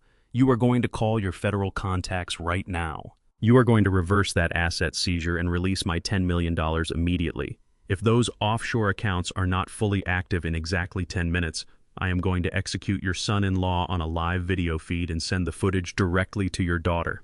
I listened to his brutal ultimatum without a single flinch. During my 3 decades hunting international fugitives, I negotiated with the most ruthless cartel lieutenants operating across the southern border. They all use the exact same playbook. They leverage extreme violence to create panic, expecting their targets to blindly comply out of sheer terror. I could hear Gavin sobbing hysterically in the background of the call. He was begging for his life, pleading with Mateo to give him more time. Gavin was finally experiencing the raw, unfiltered reality of the criminal underworld he arrogantly thought he could control. He believed his tailored suits and expensive lawyers made him a legitimate player. Now he was just a bleeding liability begging for mercy on a cartel handler's floor. You do not understand the mechanics of a federal injunction, Mateo, I answered coldly. The United States government does not release seized syndicate assets because a street-level handler makes a threat over a cellular phone. Those offshore accounts are permanently burned. You have absolutely nothing of real value left to bargain with tonight. The line was completely silent for a moment, as Mateo processed my absolute refusal to comply with his demands. He was entirely accustomed to victims weeping and surrendering everything to save their loved ones. He did not know how to handle a man who possessed a rigid, uncompromising moral code. I do not negotiate with domestic terrorists. I stated with lethal precision, my voice echoing evenly in the quiet hotel room. During my entire career hunting the most violent fugitives on the planet, I never once compromised with a syndicate operative. I do not intend to ever start doing that today. Gavin Kensington made his own miserable choices. He willingly stole from a cartel. He physically threatened my daughter. He actively attempted to destroy my family for his personal financial gain. He forged documents, hired armed mercenaries, and tried to utilize corrupt local judges to steal a child. He brought this catastrophic destruction down upon his own head. You are entirely welcome to keep him. Mateo let out an enraged guttural shout over the encrypted connection. Do you realize what I am going to do to him? Mateo screamed, completely losing his calculated composure. He is going to suffer for hours before his heart finally stops beating. I will send pieces of him to your front porch. I will not lose $10 million without extracting a bloody toll. Your bloody toll is completely irrelevant to my tactical objectives, I replied smoothly. Ignoring his graphic threats entirely, my only mission was securing the absolute safety of Morgan and Harper. Gavin is no longer my personal problem. He is just a bankrupt white-collar criminal who failed to deliver on his promises. You can execute him immediately if you wish. I truly do not care what you do to him tonight. I could hear Gavin screaming hysterically in the background of the secure call. He realized I was completely, absolutely willing to let the cartel execute him on the spot. He knew his expensive suits and arrogant manipulation tactics could not save him from a bullet to the brain. In a state of absolute sheer terror, Gavin began to frantically lie to his cartel handler to buy himself a few more hours of life. "Wait, Mateo, please, just listen to me right now," Gavin shrieked, his voice cracking horribly over the speakerphone. "I still have the physical assets. The offshore accounts are frozen, but I forced Morgan to sign the original paper deeds to her entire software company. They are worth over $20 million on the open private market. You can sell the proprietary patents immediately and recover all your lost capital." Mateo paused. His breathing slowed as his greed momentarily overpowered his furious desire for immediate execution. "Where are the physical deeds?" Mateo demanded coldly. Gavin swallowed hard, audibly gasping for his breath. "I locked them safely inside a private safe house just outside the city limits. I can take you there right now. We just need to drive to the industrial sector. It is entirely secure." I listened to the pathetic desperation in Gavin's lie. He did not possess any physical deeds. He was stalling for time, hoping he could somehow escape the syndicate enforcers during the transit. "Get up off the floor right now," Mateo barked violently. "We are going to your safe house. If those documents are not sitting inside a vault waiting for me, I am going to bury you alive in the concrete foundation." Mateo disconnected the call abruptly. The encrypted phone went completely dead in my hand. Gavin had just initiated a highly volatile vehicular transit across the dark, freezing city. I needed to move. I left the secure hotel room immediately after the call ended. I sprinted through the pouring rain and climbed back into the driver's seat of my heavy reinforced truck. The massive diesel engine roared to life. I pulled my encrypted satellite phone from my pocket and dialed Felix Dawson. Mateo just forced Gavin into a vehicle. I told the federal director, shifting the heavy transmission into gear. Gavin lied to him to buy time. He claimed the physical deeds to Morgan's software company are hidden in a safe house outside the city. They are on the move right now. Felix did not waste time asking unnecessary questions. He immediately tapped into the Department of Transportation traffic grid. "I need a visual on a syndicate vehicle leaving the downtown luxury district." I instructed, steering my truck aggressively through the slick rain-washed streets. "Look for a heavily armored sport utility vehicle running evasion routes."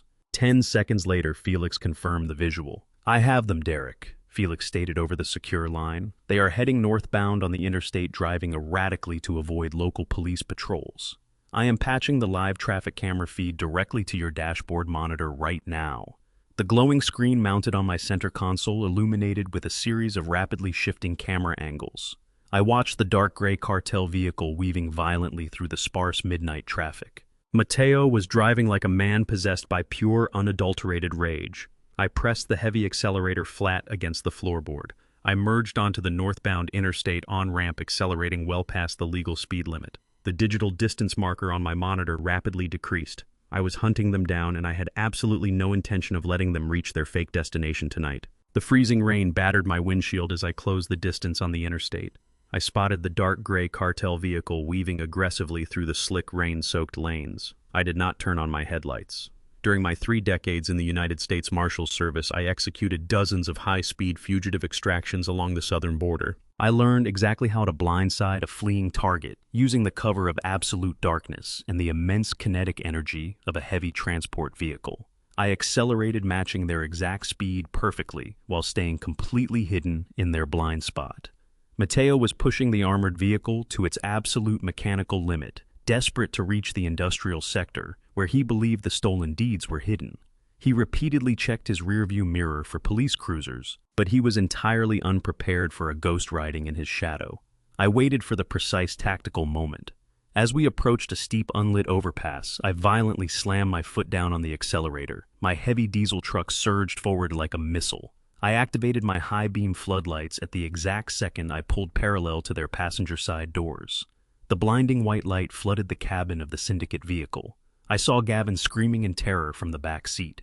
Mateo jerked the steering wheel in sheer panic, blinded by the sudden, overwhelming illumination. I did not give him a single second to recover his spatial awareness.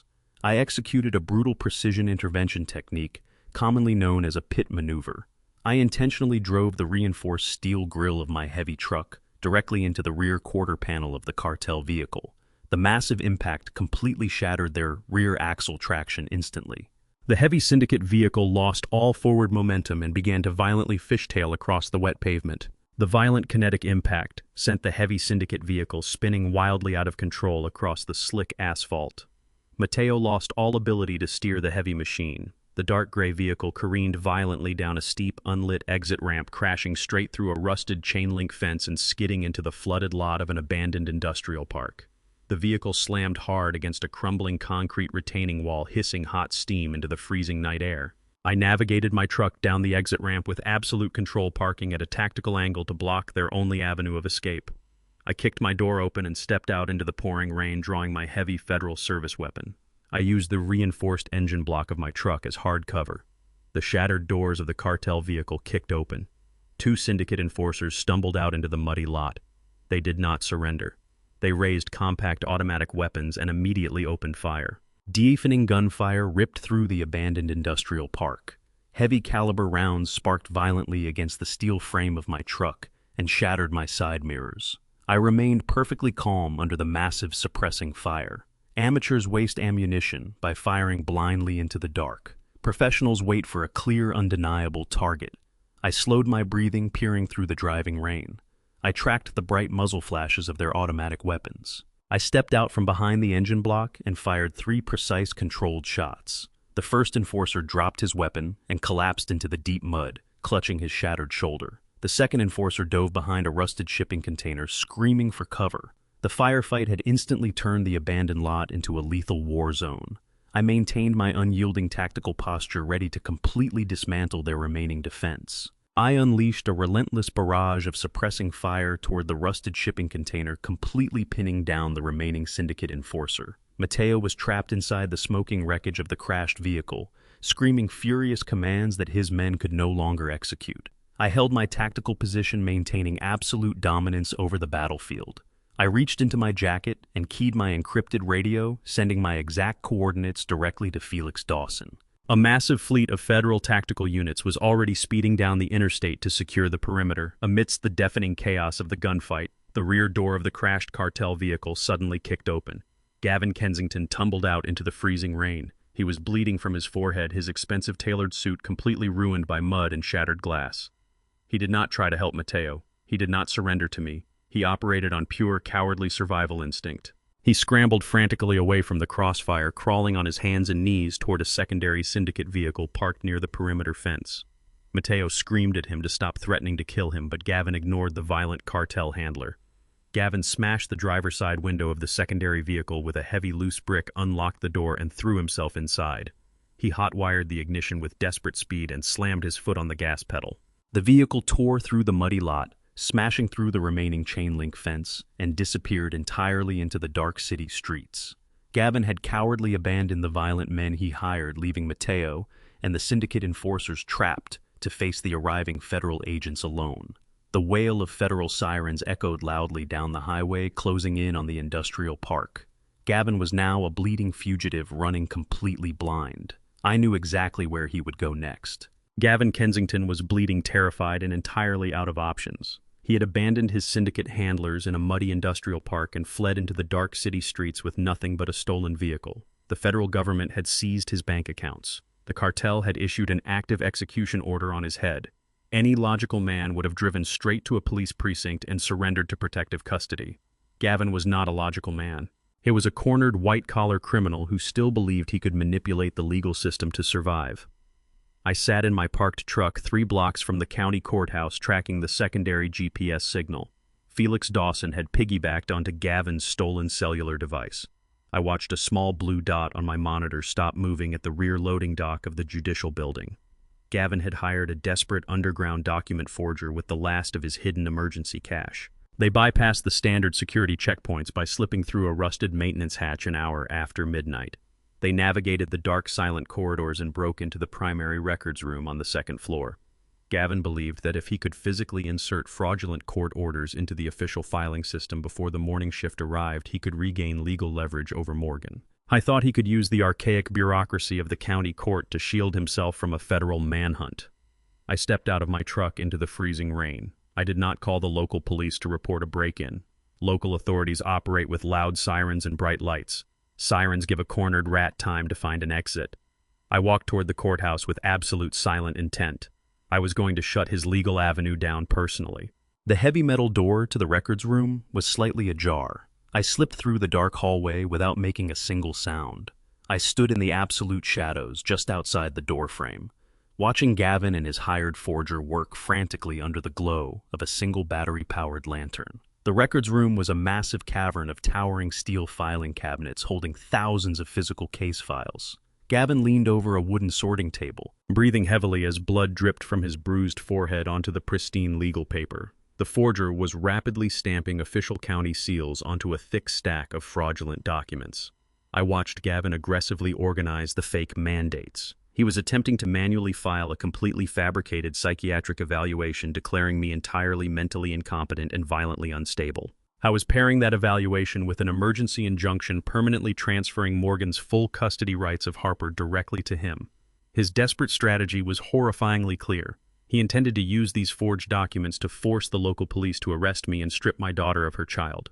He believed that if he held legal custody of Harper by sunrise, the federal government would be forced to negotiate with him, and the cartel would hesitate to execute a man holding a high-profile civilian hostage. It was a strategy born of pure arrogant delusion. He thought he could just slide a piece of paper into a manila folder and completely rewrite reality. He was frantically typing on a stolen laptop, trying to backdate the digital registry to match the physical files. He was sweating profusely, cursing at the forger to work faster because his artificial window of opportunity was closing rapidly. I watched him shuffle those fake papers and felt a deep, profound disgust. During my 35 years in the United States Marshal Service, I tracked the most dangerous syndicate leaders across the globe. Violent men understand the hard reality of physical consequences. When you corner a cartel enforcer, he knows the fight is over. White-collar criminals operate on a fundamentally different, completely delusional psychological spectrum. Men like Gavin Kensington spend their entire lives shielded by expensive tailored suits, air-conditioned boardrooms, and aggressive defense lawyers. They never face the actual physical consequences of the devastation they cause. They destroy families with a single signature and sleep soundly in luxury beds. Because they manipulate reality through contracts and legal threats, they arrogantly believe that paperwork is the ultimate armor. Gavin was actively being hunted by a heavily armed cartel hit squad and a massive federal task force. His life was literally measured in minutes. Yet his primary instinct was to hide inside a dark room and stamp a piece of paper. He genuinely believed that a forged court order could stop a bullet or deter a federal raid. He thought a legal injunction could save him from a catastrophic tactical defeat. I stepped forward, pushing the heavy metal door fully open. The hinges groaned loudly in the quiet room. I did not draw my service weapon. Drawing a weapon validates their delusion that they are engaged in an equal fight. I wanted Gavin to face absolute unarmed authority. I walked directly into the lantern light, completely exposing my position. The forger gasped in sheer terror, instantly dropping his counterfeit stamps onto the wooden table. Gavin spun around violently, his pale face completely drained of any remaining color when he saw me standing calmly in the doorway, blocking his only exit. He looked at my empty hands and then stared at my eyes. "You cannot be here," Gavin stammered, backing away until his shoulders hit the tall steel filing cabinets.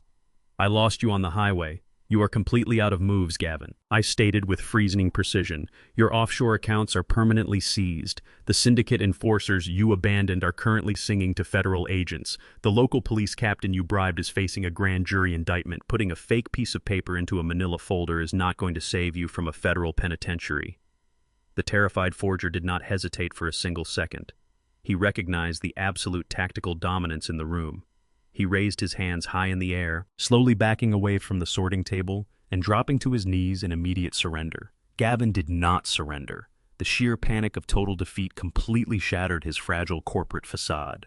He reached into the waistband of his ruined suit pants with a shaking hand. He pulled out a compact silver pistol he had likely stolen from the syndicate vehicle. He leveled the shaking barrel directly at my chest. "Step out of that doorway right now, old man," Gavin screamed, his voice cracking with deranged desperation. "I will shoot you exactly where you stand. I am walking out of this building with these custody papers." The standoff was officially initiated among the cold metal cabinets. He was holding a loaded gun. I was entirely unarmed. He thought he had the absolute advantage. I stood perfectly still in the doorway of the county records room. I did not reach for my heavy federal service weapon holstered at the small of my back. Drawing a firearm against a panicked, cornered amateur only validates their delusion of control. It elevates them to the status of a combatant. I wanted Gavin to realize he was absolutely nothing more than a failing white-collar criminal holding a stolen gun. He gripped the silver pistol with both hands, his knuckles turning completely white. Blood from his bruised forehead dripped steadily onto his ruined designer suit. "You think you can intimidate me with a stolen weapon, Gavin?" I said, keeping my voice entirely flat and devoid of any emotional inflection. "You are a man who spent his entire life manipulating spreadsheets and bribing corrupt judges. You do not have the fundamental psychological conditioning required to pull that trigger." Gavin stepped back, his shoulders hitting the cold steel of the towering filing cabinets. "Shut your mouth right now," he screamed hysterically. "I will kill you and walk out of this building with my daughter." I slowly shook my head. "You do not even know how to properly disengage the safety mechanism on that firearm," I stated coldly. "Look at your hands. You are physically shaking. Your offshore bank accounts are completely frozen. The violent crime syndicate you tried to defraud is actively hunting you through the streets. Your hired mercenaries abandoned you in a muddy industrial park. Stamping a fake psychiatric evaluation inside a dark courthouse is not going to magically resurrect your dead empire." I stepped fully into the room, projecting absolute crushing authority. I dismantled his entire arrogant reality piece by broken piece, using nothing but the absolute undeniable truth. Gavin swallowed hard, his eyes darting frantically around the claustrophobic space. He was desperately searching for an exit strategy that simply did not exist. He truly believed his quiet infiltration of the judicial building had gone completely unnoticed. He fundamentally underestimated the massive operational capabilities of the United States government. "Put the weapon down on the wooden sorting table, Gavin," I commanded smoothly, taking another deliberate step toward him. "You are currently standing inside a sealed tactical perimeter. I did not drive to this location alone tonight. I contacted Felix Dawson the second you abandoned your syndicate handlers on the highway. There are currently 3 armored transport vehicles parked directly outside the main loading dock. There are 2 heavily armed federal strike teams staging in the primary lobby downstairs. They have successfully locked down every single corridor maintenance stairwell and emergency exit in this entire facility."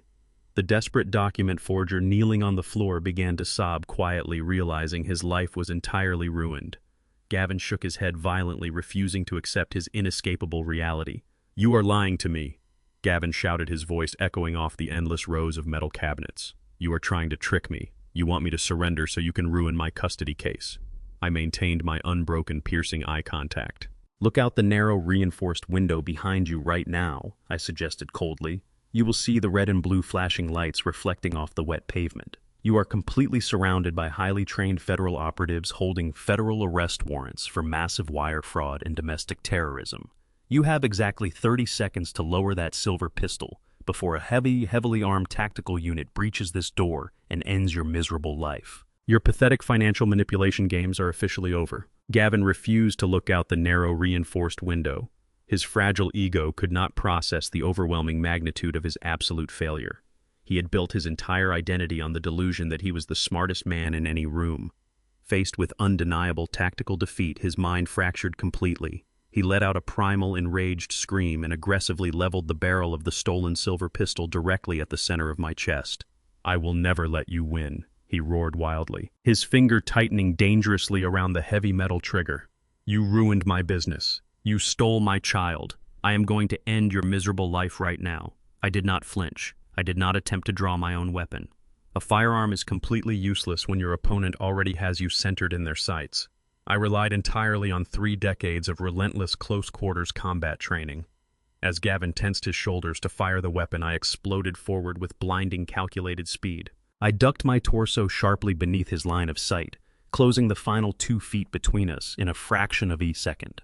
I drove my left forearm violently upward, striking the outside of his wrist to forcefully deflect the pistol barrel away from my body. A single deafening gunshot erupted, sending a heavy-caliber bullet harmlessly into the acoustic ceiling tiles above our heads.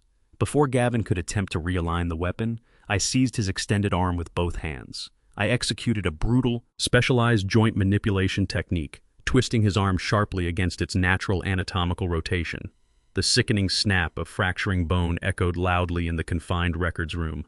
Gavin screamed in sheer agony as I completely shattered his right wrist. The silver pistol clattered heavily onto the cold linoleum floor. The thunderous echo of the single gunshot reverberated violently through the completely quiet courthouse. The terrified document forger remained frozen on the floor, perfectly willing to await federal custody rather than face my wrath. Gavin clutched his shattered right wrist against his chest. He staggered backward in absolute blinding agony, completely abandoning any remaining pretense of corporate superiority. He'd realized he was standing inches away from a man who could systematically dismantle him with his bare hands. Operating entirely on raw animalistic survival instinct, Gavin spun around and slammed his uninjured hand against the red emergency fire alarm lever mounted on the concrete wall. The piercing, relentless shriek of the building-wide siren instantly shattered the midnight silence. Strobe lights began flashing violently in the hallway outside. The courthouse was officially closed to the public, but the overnight maintenance and deep cleaning crews were actively working across the second floor. Dozens of frightened custodial workers suddenly poured out of the surrounding offices, creating a frantic, chaotic stampede in the narrow corridors. Gavin threw himself directly into the massive wave of terrified employees. He used their panicked, surging bodies as a human shield to block my immediate pursuit. I shoved past the heavy metal doorway, but the dense crowd of rushing civilians made it impossible to maintain a clear line of sight. By the time I forced my way through the bottleneck of fleeing workers, Gavin was completely gone. I quickly scanned the empty hallway and noticed a rusted metal maintenance hatch hanging open near the service elevators. Gavin had slipped through the narrow ventilation shaft and escaped down into the sprawling, subterranean utility tunnels running beneath the city streets. He was currently bleeding, severely injured, and completely desperate. He was now a cornered fugitive running entirely blind into the dark, dangerous underground utility labyrinth of the entire metropolitan city area. Gavin Kensington dragged his shattered body through the freezing ankle-deep sludge of the city sewer system. His right wrist throbbed with a blinding, relentless agony. I had completely crushed the bones in his forearm during our brief struggle inside the county records room. He wrapped his ruined hand in his torn designer tie, stumbling blindly through the subterranean darkness, until he found a rusted access ladder leading up to the street level. He pushed the heavy iron manhole cover aside and crawled out into a deserted commercial alleyway. The freezing rain immediately soaked through his ruined suit. He was entirely stripped of his arrogant corporate armor. He was officially a hunted fugitive, actively pursued by federal strike teams and heavily armed syndicate enforcers. A desperate man with zero resources relies entirely on brute force intimidation. Gavin staggered toward an all-night convenience store illuminated by a flickering neon sign. He used the very last $20 bill hidden inside his shoe to purchase a cheap disposable burner phone. He huddled under the leaking awning of a condemned building, shivering violently in the bitter cold. He punched in Morgan's private cell phone number with his uninjured left hand. He knew the federal task force was likely monitoring all digital communications, but he simply did not care anymore. He had completely abandoned all logical reasoning. He was operating on pure venomous spite. He blamed my daughter entirely for the absolute destruction of his fraudulent empire. He believed that if he could just extract the physical software patents from her, he could still negotiate his survival with Mateo and the cartel. The phone rang exactly 3 times before the secure line finally connected. Gavin gripped the cheap plastic device tightly, his eyes wild, frantic, and completely unhinged. Morgan answered the phone from the secure sanctuary of my fortified estate. I had moved her and Harper out of the downtown hotel and directly into my primary residence the moment the federal asset freeze locked down Gavin's financial mobility. Listen to my voice very carefully, Morgan. Gavin rasped into the burner phone, his breath hitching from the immense physical pain of his shattered wrist. I have absolutely nothing left to lose tonight. The federal government seized my bank accounts. Your insane father broke my arm and ruined my syndicate deals. I am currently staring at a death sentence. You are going to sign over the exclusive proprietary rights to your logistics software firm right now. If you refuse to transfer those patents to my remaining offshore trust, I am going to bring an absolute nightmare to your doorstep. Gavin was completely untethered from reality. He genuinely thought he could terrorize my daughter into submission over an unsecured cellular connection. You think those federal agents can protect you? Gavin screamed, his voice cracking with deranged desperation. They cannot watch you forever. If you do not give me exactly what I want, I am going to buy 5 gallons of gasoline. I am going to drive out to your father's heavily wooded property. I will burn that massive house straight to the ground while you and Harper are trapped sleeping inside. I will gladly watch the entire structure turn to ash if it means you do not get to walk away from this divorce with a victory. The sheer malice in his voice was horrifying. He was fully prepared to murder his own child just to satisfy his wounded corporate ego. He issued his final violent ultimatum, fully expecting Morgan to break down and weep uncontrollably in absolute terror. Gavin waited for the familiar sound of his wife sobbing. He was entirely accustomed to manipulating Morgan through aggressive psychological dominance. He expected her to plead for Harper's safety. He expected her to immediately offer her entire company just to appease his violent temper. He fundamentally underestimated the massive character growth my daughter had achieved over the past 48 hours. Morgan did not gasp in shock. She did not shed a single tear. She sat perfectly still in the center of my heavily armored living room, listening to the ranting threats of a broken, pathetic man.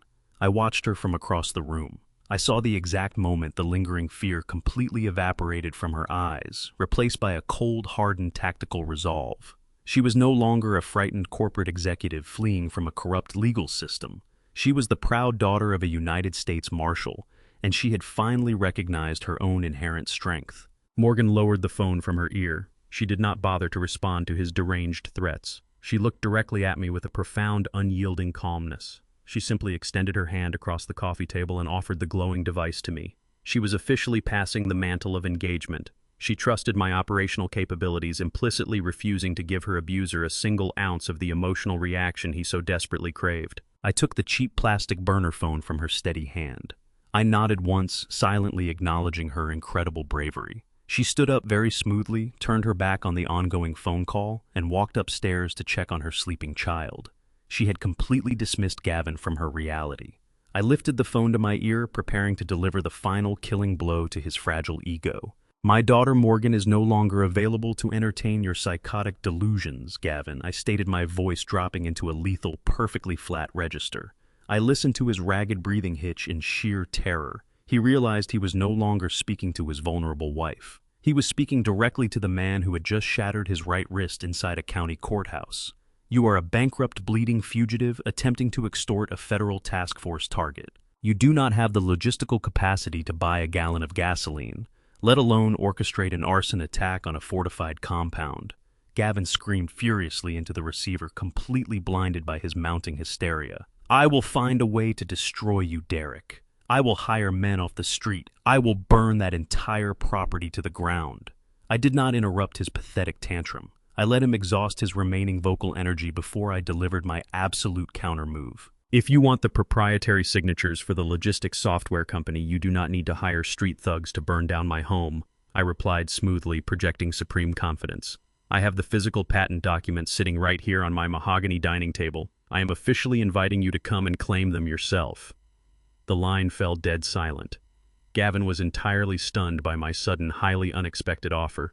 "You know exactly where my private estate is located, Gavin," I continued, methodically setting the ultimate trap. "Drive out here tonight, walk up to my front porch and collect the paperwork personally. If you truly believe you have the power to intimidate my family, come prove it." I hung up the cheap burner phone connection immediately. I purposefully invited the violent syndicate threat directly to my heavily secured doorstep to end this exhausting conflict permanently. I disconnected the secure line and placed the cheap plastic burner phone face down on the heavy mahogany dining table. The final trap was officially set. Gavin Kensington was bringing a highly volatile armed threat directly to my front door. Most civilian security consultants would demand an immediate evacuation. They would rush the primary targets into a reinforced safe house and lock the heavy steel doors. I did not order an evacuation. I walked into the living room and looked at my daughter. Morgan was sitting calmly in the center of the room, with Harper sleeping peacefully against her chest. I did not want them hiding in terror. I wanted Gavin to walk up the wooden steps of my porch and look through the reinforced glass windows. I wanted him to see the two people he had aggressively tormented for years, sitting in absolute unbreakable peace. I wanted him to realize his psychological dominance was completely shattered. I walked to the heavy gun safe mounted seamlessly into the wall of my study. I retrieved a heavy tactical vest and slid extra magazines into the designated pouches. During my long career in the Marshal Service, I learned that a predator feeds exclusively on fear. When you deny them that reaction, their fragile tactical discipline collapses entirely. Morgan watched me silently secure my Federal Service weapon. She did not flinch. She simply adjusted the blanket over her sleeping child and gave me a single resolute nod. We were going to face the nightmare head-on. I walked to the kitchen and poured myself a fresh cup of dark roast coffee. I needed my mind razor-sharp for the impending assault. I picked up my encrypted satellite phone to finalize the defensive perimeter. I dialed the direct secure line to Felix Dawson. The federal director answered immediately, the background noise buzzing with the intense activity of a mobile command center. Gavin is en route to my exact coordinates right now, I stated clearly, taking a slow sip of my hot coffee. He just issued a final deranged ultimatum over an unsecured network. He is bringing a hostile mercenary force to burn this estate to the ground. Felix did not waste time expressing shock. We tracked the burner phone ping to the southern industrial sector, Felix confirmed rapidly. My tactical units are already moving into position around your perimeter. I stepped out onto the wide wraparound porch and peered into the pitch-black night. The storm had finally broken, leaving behind a freezing, heavy fog that blanketed the sprawling grounds of my estate. I could not see a single movement in the dense tree line. I knew that invisibility was entirely by design. Dozens of highly trained federal agents wearing dark tactical gear were silently infiltrating the dense woods surrounding my property. They moved with absolute ghost-like precision. They utilized advanced night vision optics to navigate the treacherous, mud-soaked terrain without snapping a single branch. I had coordinated massive multi-agency takedowns exactly like this one throughout my entire career in Chicago. I knew exactly how these elite operatives functioned in complete silence. They were actively weaving an invisible lethal net around the entire 50-acre compound. No one was getting out tonight. Felix relayed the real-time troop movements over the encrypted connection. The outer perimeter is completely locked down, Derek, Felix reported. We have a solid iron ring around your property line. I instructed him to hold the inner perimeter tight. I maintained my position on the dark wooden porch, treating my own private home, exactly like a highly fortified federal staging ground. During my 3 decades hunting international fugitives, I utilized isolated properties just like this one to funnel hostile targets into inescapable kill zones. You do not just build a defensive wall. You design a psychological funnel that forces your enemy to step exactly where you want them to step. I looked up toward the high ridge overlooking the eastern edge of the long gravel driveway. I knew federal snipers equipped with heavy suppressed rifles and thermal scopes were currently acquiring their elevated sightlines. They were actively dialing in their windage and elevation settings, locking their heavy crosshairs directly onto the choke point of the primary gate. Down below, heavily armed tactical strike teams were stacking silently behind the thick stone retaining walls lining my driveway. They crouched in the freezing mud, completely motionless, gripping compact assault rifles. They were waiting for my direct operational command to spring the trap. Every single inch of the sprawling estate had been meticulously weaponized. I took another slow sip of my coffee, feeling the immense silent power radiating from the dark tree line. The air was thick with the electric anticipation of an impending strike. Gavin thought he was launching a surprise assault on a vulnerable, isolated family compound. He had absolutely no idea he was driving an amateur mercenary crew straight into the teeth of a massive, heavily armed federal task force. I turned around and walked back into the living room to check the glowing monitors of my primary security console. The digital grid displayed the quiet, unbreached perimeter.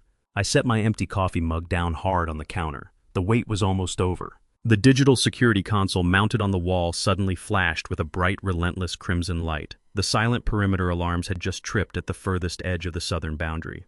I stared intensely at the high-definition monitor displaying the main access road. 3 large, unmarked cargo vans emerged violently from the thick, freezing fog. They did not slow down or attempt any form of stealth infiltration. They turned aggressively onto my long gravel driveway, their heavy tires kicking up massive sprays of mud and crushed rock. They were moving with reckless, desperate speed. Gavin Kensington had exhausted the very last of his hidden emergency cash to hire a completely disposable, heavily armed mercenary crew from the local street syndicates. These were not disciplined tactical operators executing a surgical strike.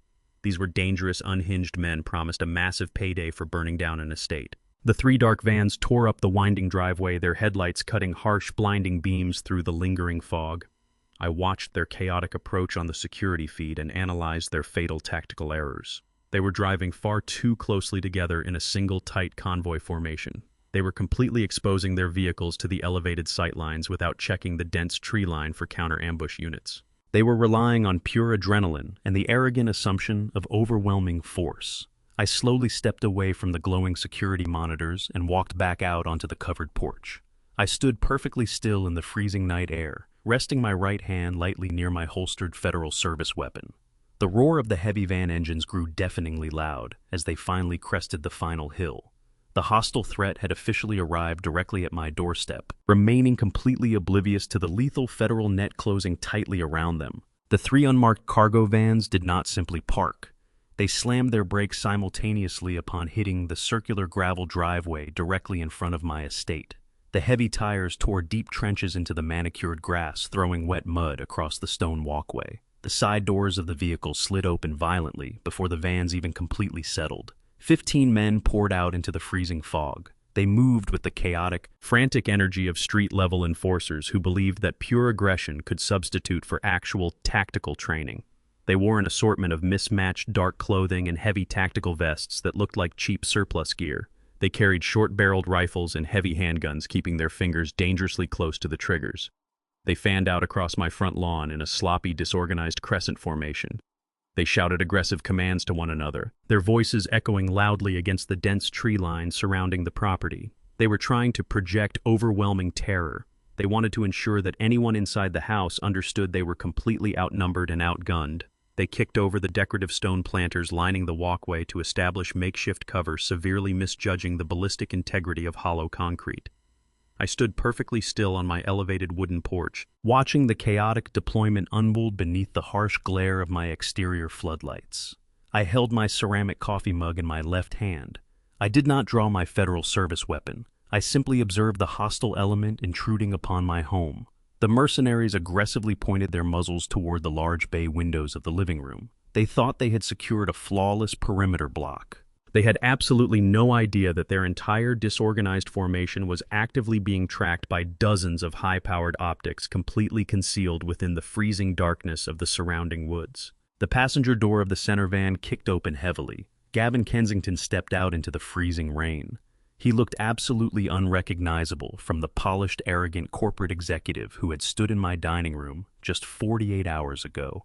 His expensive tailored suit was completely ruined, torn at the knees and heavily stained with dark mud and sewer sludge from his desperate escape through the city tunnels. His face was pale and slick with a feverish sweat marked by a deep, purple bruise across his forehead, where the syndicate handler had struck him. He clutched his right arm tightly against his chest. It was wrapped in a crude makeshift sling, fashioned from a torn silk necktie, stabilizing the shattered wrist I had given him inside the county courthouse. Despite his physically broken state, Gavin radiated a deranged, terrifying level of manic confidence. He stood behind the wall of armed mercenaries and puffed out his chest, completely convinced that he had finally checkmated me. He looked at the heavy weaponry surrounding him and smiled a jagged, ugly smile. He believed money had once again bought him the ultimate leverage. He had drained the absolute last of his hidden cash reserves to purchase this personal army. He thought 15 loaded rifles equated to untouchable power. He glared up at me standing alone on the wooden porch. His eyes were wide and frantic, completely unhinged by the sheer stress of the syndicate, hunting him, and the total collapse of his financial empire. He had brought this massive threat to my doorstep not just to secure the software patents, but to repair his utterly shattered ego. He needed to physically break me to convince himself he was still a powerful man. He took a heavy step forward onto the gravel. I watched the hired mercenaries shift their weight nervously on my front lawn, maintaining my absolute composure. I did not see an overwhelming lethal force. I saw 15 dead men walking blindly into a catastrophic tactical slaughter. During my years training federal extraction teams in Chicago, I drilled the fundamental laws of spatial awareness into every rookie agent. You never cluster your element in an open field, and you never leave your rear flank exposed to an unverified tree line. Gavin's expensive personal army was violating every single rule of survival. They were tightly bunched together behind the shattered concrete planters, creating a massive overlapping target zone.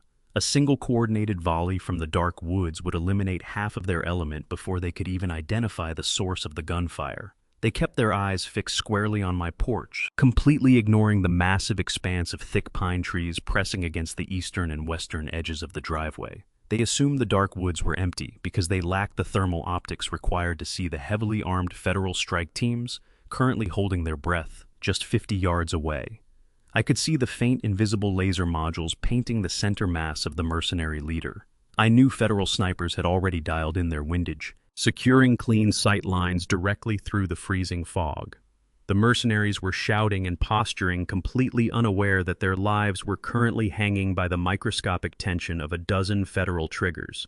I took a slow, calculated breath of the freezing air. I was not a helpless old man trapped by a violent gang. I was the absolute master of this operational theater. I waited patiently for Gavin to make his final, irrevocable move toward the porch steps. Gavin marched aggressively toward the bottom of the wooden porch steps. He used his uninjured left hand to clutch a thick manila folder against his chest. The folder contained the fraudulent transfer documents from Morgan's logistics software company. He stopped just outside the direct radius of my porch light, using the closest two mercenaries as human shields. He stared up at me, his breathing ragged and heavy. "I brought enough firepower to level this entire estate," Derek Gavin screamed, his voice cracking violently over the roar of the idling cargo vans. "You are completely out of moves. You are out of time. Tell Morgan to bring a pen and step out onto this porch right now. If she signs these patent transfers over to me, I will take my men and leave you both alive. If you refuse, I will order them to shoot you where you stand, and I will tear this house apart to find my daughter." I looked down at the pathetic bleeding man trying to project absolute terror. I did not reach for my holstered service weapon. I raised the ceramic mug to my lips and took a slow, deliberate sip of my dark roast coffee. The hot liquid warmed my throat against the bitter cold. I lowered the mug and stared directly into his frantic, dilated eyes.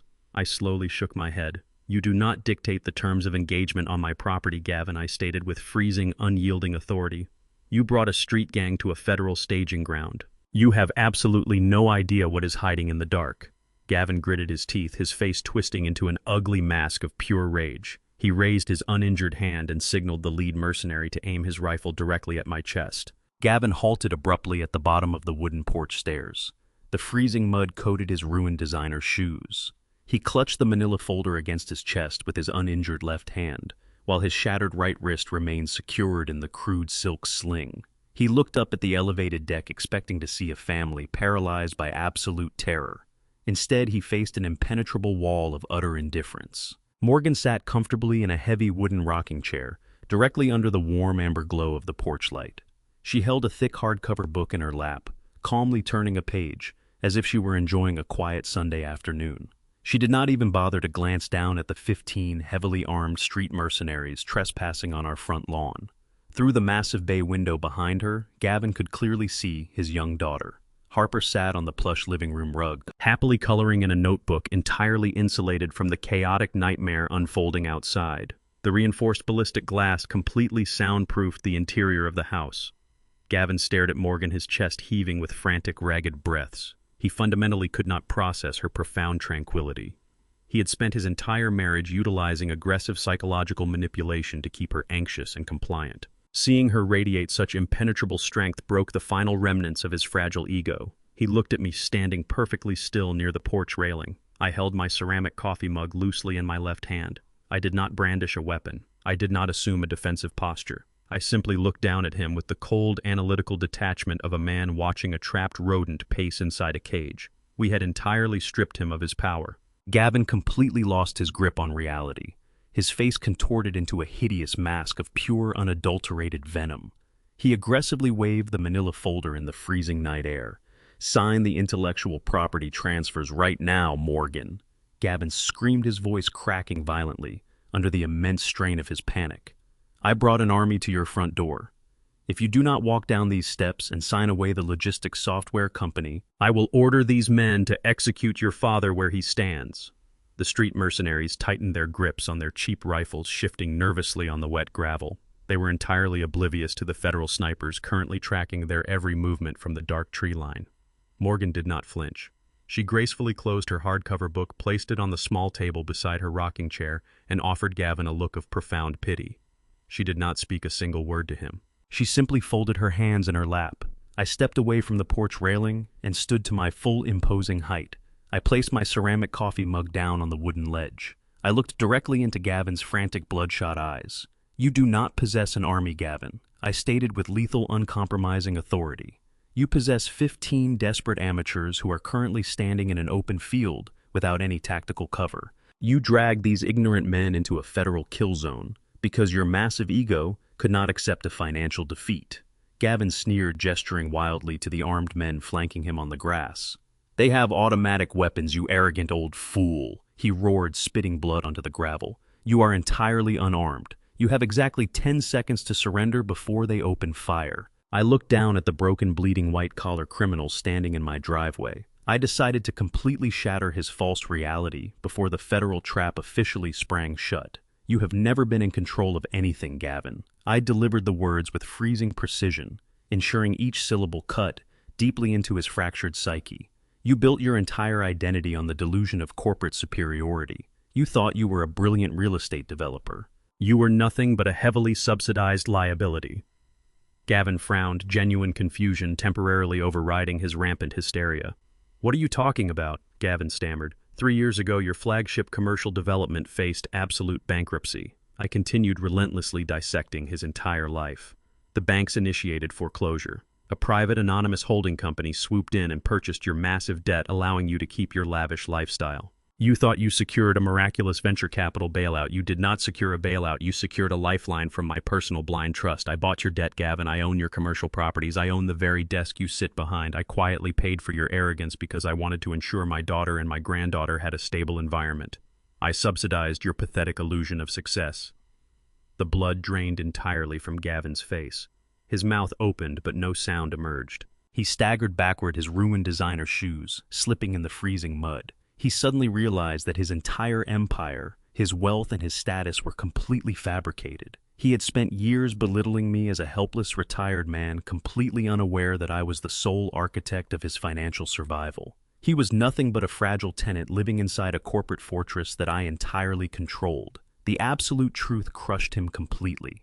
The devastating realization of his absolute insignificance completely broke Gavin's mind. His fragile ego could not process the overwhelming magnitude of my control over his existence.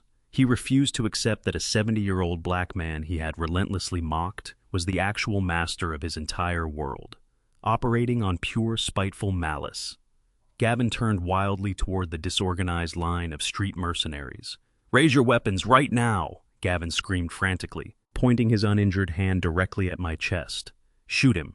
Shoot him right now and burn this entire house to the ground. I will pay you double. I will give you whatever you want. Just kill him." The 15 mercenaries hesitated for a fraction of a second, unsettled by his deranged hysteria. Driven by the promise of a massive payout, they aggressively raised their short-barreled rifles and heavy handguns. They leveled their muzzles directly at the wooden porch, fixing their sights on my chest. Morgan remained seated in her rocking chair, radiating absolute composure. She did not scream or dive for cover. She knew exactly who her father was. I stood perfectly still under the harsh glare of the exterior floodlights. I stared down the barrels of 15 loaded firearms without displaying a single ounce of fear. During my 35 years hunting violent fugitives, I faced down cartel execution squads and syndicate hitmen. A handful of undisciplined street thugs standing in my driveway did not intimidate me. I did not reach for the Federal Service weapon holstered at the small of my back. I simply locked eyes with Gavin Kensington, projecting the absolute authority of a man who controls the entire operational theater. I slowly raised my right hand into the freezing night air. I did not brace for impact. I signaled the immediate execution of the federal trap. Gavin Kensington stood frozen at the bottom of my front porch steps and rapidly signaled his hired mercenaries to execute me. He expected a deafening roar of automatic gunfire to shatter the quiet night.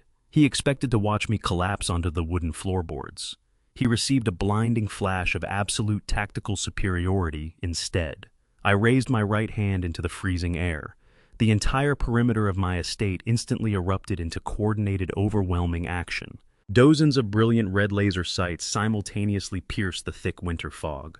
The bright crimson dots danced erratically across the cheap black tactical vests of the 15 men standing on my front lawn. Each laser represented a heavy-caliber sniper rifle aimed directly at their center mass from the dense invisible tree line. The mercenaries froze entirely in their tracks. The arrogant shouting died in their throats. Before they could even process the sudden multitude of lethal threats, the darkness was violently banished. Massive industrial floodlights mounted along the roofline and the stone retaining walls activated with a loud electronic hum. Blinding white light washed over the entire driveway, completely destroying the night vision of the hostile element. The mercenaries shielded their eyes, stumbling backward in sheer panic as their tactical advantage completely evaporated. They were entirely illuminated, totally exposed, and perfectly targeted. Gavin raised his uninjured hand to block the agonizing glare. He squinted frantically into the surrounding woods, desperately trying to understand what was happening to his personal army. He realized with horrifying clarity that he had not brought a strike team to an isolated civilian home. He had marched a gang of undisciplined amateurs directly into a highly fortified military trap. The quiet woods around him were suddenly alive with the terrifying mechanical sounds of shifting heavy armor and racking rifle bolts. The cold ground shook violently beneath the wet gravel. Two massive armored transport vehicles crashed simultaneously through the reinforced iron gates at the rear entrance of my estate. The heavy steel barricades splintered into twisted metal, clearing a path for the federal cavalry. The imposing black machines roared up the long driveway, their heavy studded tires churning up thick waves of freezing mud. They braked aggressively in a precise V formation, completely sealing off the only avenue of escape for the three unmarked cargo vans. The mercenaries were entirely trapped between the heavily armed porch, the invisible snipers in the forest, and an impenetrable wall of federal armor blocking their rear flank. The extremely heavy side doors of the massive transport vehicles slid open with a sharp mechanical clank. Dozens of heavily armored federal agents poured out into the blinding floodlights. They carried specialized assault rifles and moved with the flawless, terrifying synchronization of a highly trained strike unit. They rapidly formed a tight defensive perimeter, locking their heavy ballistic shields together to create an impenetrable solid steel wall. The red and blue emergency strobes mounted on the vehicles bathed the entire scene in a chaotic, flashing glow. Director Felix Dawson stepped out directly from behind the lead armored vehicle. He firmly held a heavy police megaphone in his right hand. He brought the microphone to his lips, his voice booming with overwhelming amplified authority over the howling winter wind. This is a highly classified federal sting operation authorized by the United States Department of Justice, Felix announced. The deafening sound completely paralyzed the remaining street thugs. You are currently surrounded by 80 federal operatives. You have illegally breached a secure government staging ground. Drop your weapons onto the gravel right now, or you will be neutralized with extreme prejudice. The street mercenaries did not hesitate for a single second. The raw, terrifying display of absolute federal dominance completely shattered their aggressive delusions. They were desperate men chasing a quick payday, not hardened cartel soldiers willing to die in a hopeless firefight against the United States government. The deafening clatter of heavy firearms hitting the wet gravel echoed rapidly across the illuminated driveway. Assault rifles, modified handguns, and tactical shotguns were instantly discarded. The 15 men threw their hands high into the freezing air, desperately attempting to demonstrate their complete compliance. They dropped to their knees in the freezing mud, interlacing their fingers behind their heads. They flattened themselves face down onto the jagged stones, pressing their chests firmly against the ground in sheer terror. They completely abandoned Gavin Kensington immediately, absolutely refusing to even look in his general direction. They knew aligning with him meant guaranteed execution by the federal snipers hidden in the trees above. The heavily armed federal strike teams moved rapidly forward with lethal coordinated efficiency. They advanced past the armored vehicles, keeping their rifles firmly trained on the prone targets. Heavy combat boots splashed through the freezing puddles as agents secured the chaotic perimeter. They roughly pulled the mercenaries' arms behind their backs, securing their wrists with thick industrial zip ties. They systematically cleared the 3 unmarked cargo vans, ensuring no hidden threats remained inside the vehicles. I stood on the wooden porch watching the meticulous execution of the tactical takedown. I felt an immense sense of pride watching the agents operate. During my 35 years commanding task forces, I trained a massive generation of federal operatives to execute this exact maneuver. They were flawlessly dismantling a hostile threat without firing a single shot. The massive driveway was entirely secured in under 2 minutes. Gavin Kensington was left standing entirely alone in the center of the illuminated driveway. The blinding white floodlights cast harsh shadows across his ruined, mud-stained suit. The 15 mercenaries he had desperately hired with his final hidden cash reserves were now lying face down on the wet stones, completely immobilized by thick industrial zip ties. The massive federal armored vehicles blocked his only physical escape route to the main highway. The invisible red laser sights from the hidden snipers remained fixed squarely on the center of his chest. He was entirely isolated from any form of legal, financial, or physical salvation. His arrogant, manipulative corporate empire had officially collapsed into absolute ruin. The violent criminal syndicate he had actively attempted to defraud was eagerly waiting to brutalize him the second he stepped back into the city.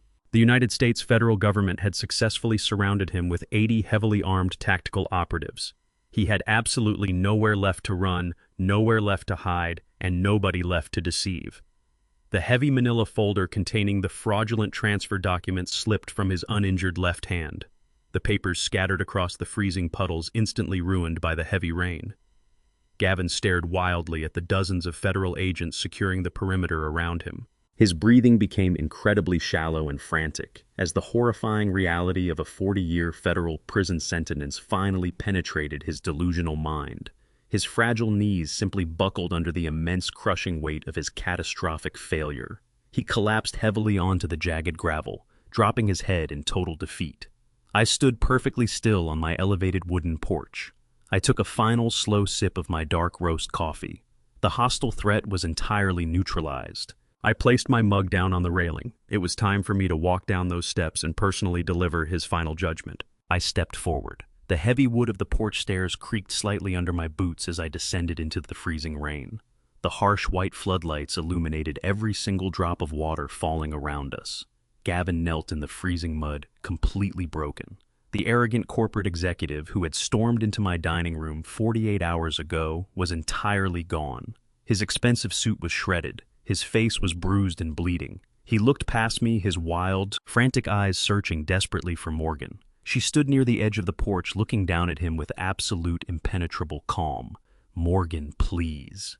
Gavin wept loudly, his voice echoing across the secure driveway. "You have to tell them to stop. You have to call them off. I only did all of this for us. I did it for our family. I wanted to build an empire so you and Harper would never have to worry about anything. I was just trying to protect our future." He clasped his uninjured hand over his chest, sobbing uncontrollably. The sheer delusion of his pleas was pathetic. He was actively attempting to gaslight the very woman he had just threatened to burn alive in her sleep. He believed he could still manipulate her empathy to escape a federal prison sentence. He thought a few desperate tears could erase the mercenaries, the forged documents, and the cartel money laundering. He failed to understand that Morgan was no longer his victim. I stopped walking when I was exactly 3 feet away from him. I stared down at the pathetic man shivering in the mud. He shrank away from my shadow, terrified that I would strike him again. I did not need to strike him. His punishment was already absolute. Morgan looked down at the weeping man kneeling in the gravel. She did not express anger. She did not display any vindictive satisfaction. She simply observed him with the cold, sterile detachment you would reserve for a stranger. Gavin reached his hand out toward her, begging her to speak his name. Morgan did not speak a single word. She turned her back on him completely. She walked gracefully across the illuminated porch, opened the heavy front door, and stepped back inside the warm, secure house. The door clicked shut, permanently sealing him out of her life. He would never see my daughter or my granddaughter ever again. Gavin let out a loud, agonizing cry of pure despair. He finally realized his emotional manipulation was completely useless. Felix Dawson stepped out from behind the wall of armored federal vehicles. The senior director walked across the muddy lawn, his polished shoes crunching against the wet stones. 2 heavily armored tactical agents flanked him, keeping their assault rifles aimed directly at the ground. Felix stopped beside me and looked down at the sobbing fugitive. "Gavin Kensington," Felix announced with crushing, unyielding authority. "You are officially under arrest by the United States Department of Justice for massive wire fraud, international money laundering, and conspiracy to commit domestic terrorism. You have the right to remain silent, and I highly suggest you use it." Felix grabbed Gavin by his uninjured shoulder and hauled him aggressively to his feet. The tactical agent secured his arms, pulling his shattered right wrist carefully behind his back. The heavy steel federal handcuffs clicked loudly into place around his wrists. The sharp metallic sound finalized the absolute destruction of his fraudulent empire. He was no longer a wealthy developer or an arrogant bully. He was officially property of the federal government. I stepped closer to Gavin as the federal agents held him firmly in place. He refused to make eye contact with me, keeping his bleeding face pointed toward the muddy ground. I wanted him to carry my words with him for the rest of his miserable existence. "Your supreme arrogance was your ultimate liability, Gavin," I stated coldly, my voice cutting perfectly through the chaotic hum of the idling transport vehicles. "You spent years looking down on people you perceived to be weaker than you. You thought your bank accounts made you a god. You believed you could trample over an old retired man and a hardworking mother without facing a single consequence. You failed to realize that the loudest man in the room is always the weakest target." Gavin sniffled pathetically, fresh tears mixing with the freezing rain running down his bruised cheeks. "The violent crime syndicate you attempted to defraud is going to hunt you relentlessly." I continued dismantling any lingering hope he harbored. The federal prosecutors will use that massive cartel threat to force your full cooperation. You are going to spend the next several months sitting in a windowless interrogation room, giving up every single name, routing number, and corrupt local judge you ever utilized. When you finally exhaust your usefulness to the government, they will transfer you to a federal supermax facility. You are going to spend the next 40 years of your life locked inside a concrete box for 23 hours a day. You will lose your suits. You will lose your status. You will lose your entire identity. The only thing you will possess is the agonizing memory of the exact moment you decided to threaten my family. I turned my back on him. "Take this garbage off my property, Felix," I commanded quietly. The tactical agent shoved Gavin roughly forward toward the waiting transport vans. He stumbled blindly, offering absolutely no physical resistance to the arresting officers. The federal agents operated with flawless, methodical efficiency. They hauled the 15 neutralized street mercenaries into the back of the heavy transport vehicles. They loaded Gavin Kensington into a heavily fortified mobile holding cell, securely sealing the thick steel doors shut. Felix Dawson gave me a final, deeply respectful nod before climbing into the passenger seat of the lead armored vehicle. The massive diesel engines roared loudly into the freezing night. The federal convoy executed a tight tactical turn and rolled slowly down my long gravel driveway. I stood on the wet grass and watched the flashing red and blue emergency strobes gradually fade away into the thick winter fog. The heavy iron gates automatically slid shut behind the last departing vehicle, locking the perimeter tight. The chaotic sounds of the aggressive tactical raid were entirely replaced by the calming, steady rhythm of the falling rain. The massive estate returned to a state of absolute, unbroken silence. I walked slowly back up the wooden steps of the front porch. I stepped inside the warm, secure house. I walked directly into the kitchen and poured myself a fresh cup of hot, dark roast coffee. The bitter, robust aroma filled the quiet, peaceful room. I walked back outside onto the porch and sat down heavily in the wooden rocking chair. I rested my Federal Service weapon safely on the small table beside me. I took a slow, deliberate sip of my coffee. The freezing storm was finally breaking apart. A faint glowing sliver of bright orange sunlight began to pierce through the dark canopy of the eastern tree line. The long, exhausting war was officially over. Morgan and Harper were completely safe inside my home, entirely free from Gavin's malicious control. The hostile threat had been permanently eradicated. I leaned back in my rocking chair and watched the beautiful morning sunrise completely illuminate my sprawling property. The silent adjustment was perfectly and permanently complete. Looking back at everything that unfolded, there is a profound lesson that extends far beyond tactical maneuvers or federal investigations. The ultimate truth I learned is that genuine power never requires an aggressive broadcast. People who boast about their wealth, manipulate others with threats, and constantly demand compliance are fundamentally terrified. They build massive glass fortresses to hide their profound internal weakness. Gavin believed that money granted him absolute immunity from consequence. He believed that wearing an expensive suit and hiring ruthless lawyers meant he could strip a mother of her child and steal her life work without any resistance. He failed to understand that the strongest individuals are often the quietest ones in the room. Real strength is cultivated in silence. It is built through decades of discipline, unyielding moral clarity, and the quiet resolve to protect the people you love at any cost. When you possess true capability, you do not need to scream or intimidate. You simply observe, prepare, and execute when the moment demands it. I allowed Gavin to underestimate me because his arrogance was his greatest blind spot. He was so consumed by his own fabricated superiority that he walked willingly into his own destruction. If you find yourself facing a narcissistic bully who attempts to diminish your worth, do not stoop to their level of chaotic aggression. Let them talk. Let them expose their tactical flaws. Hold your ground with absolute composure and let their own arrogance engineer their downfall.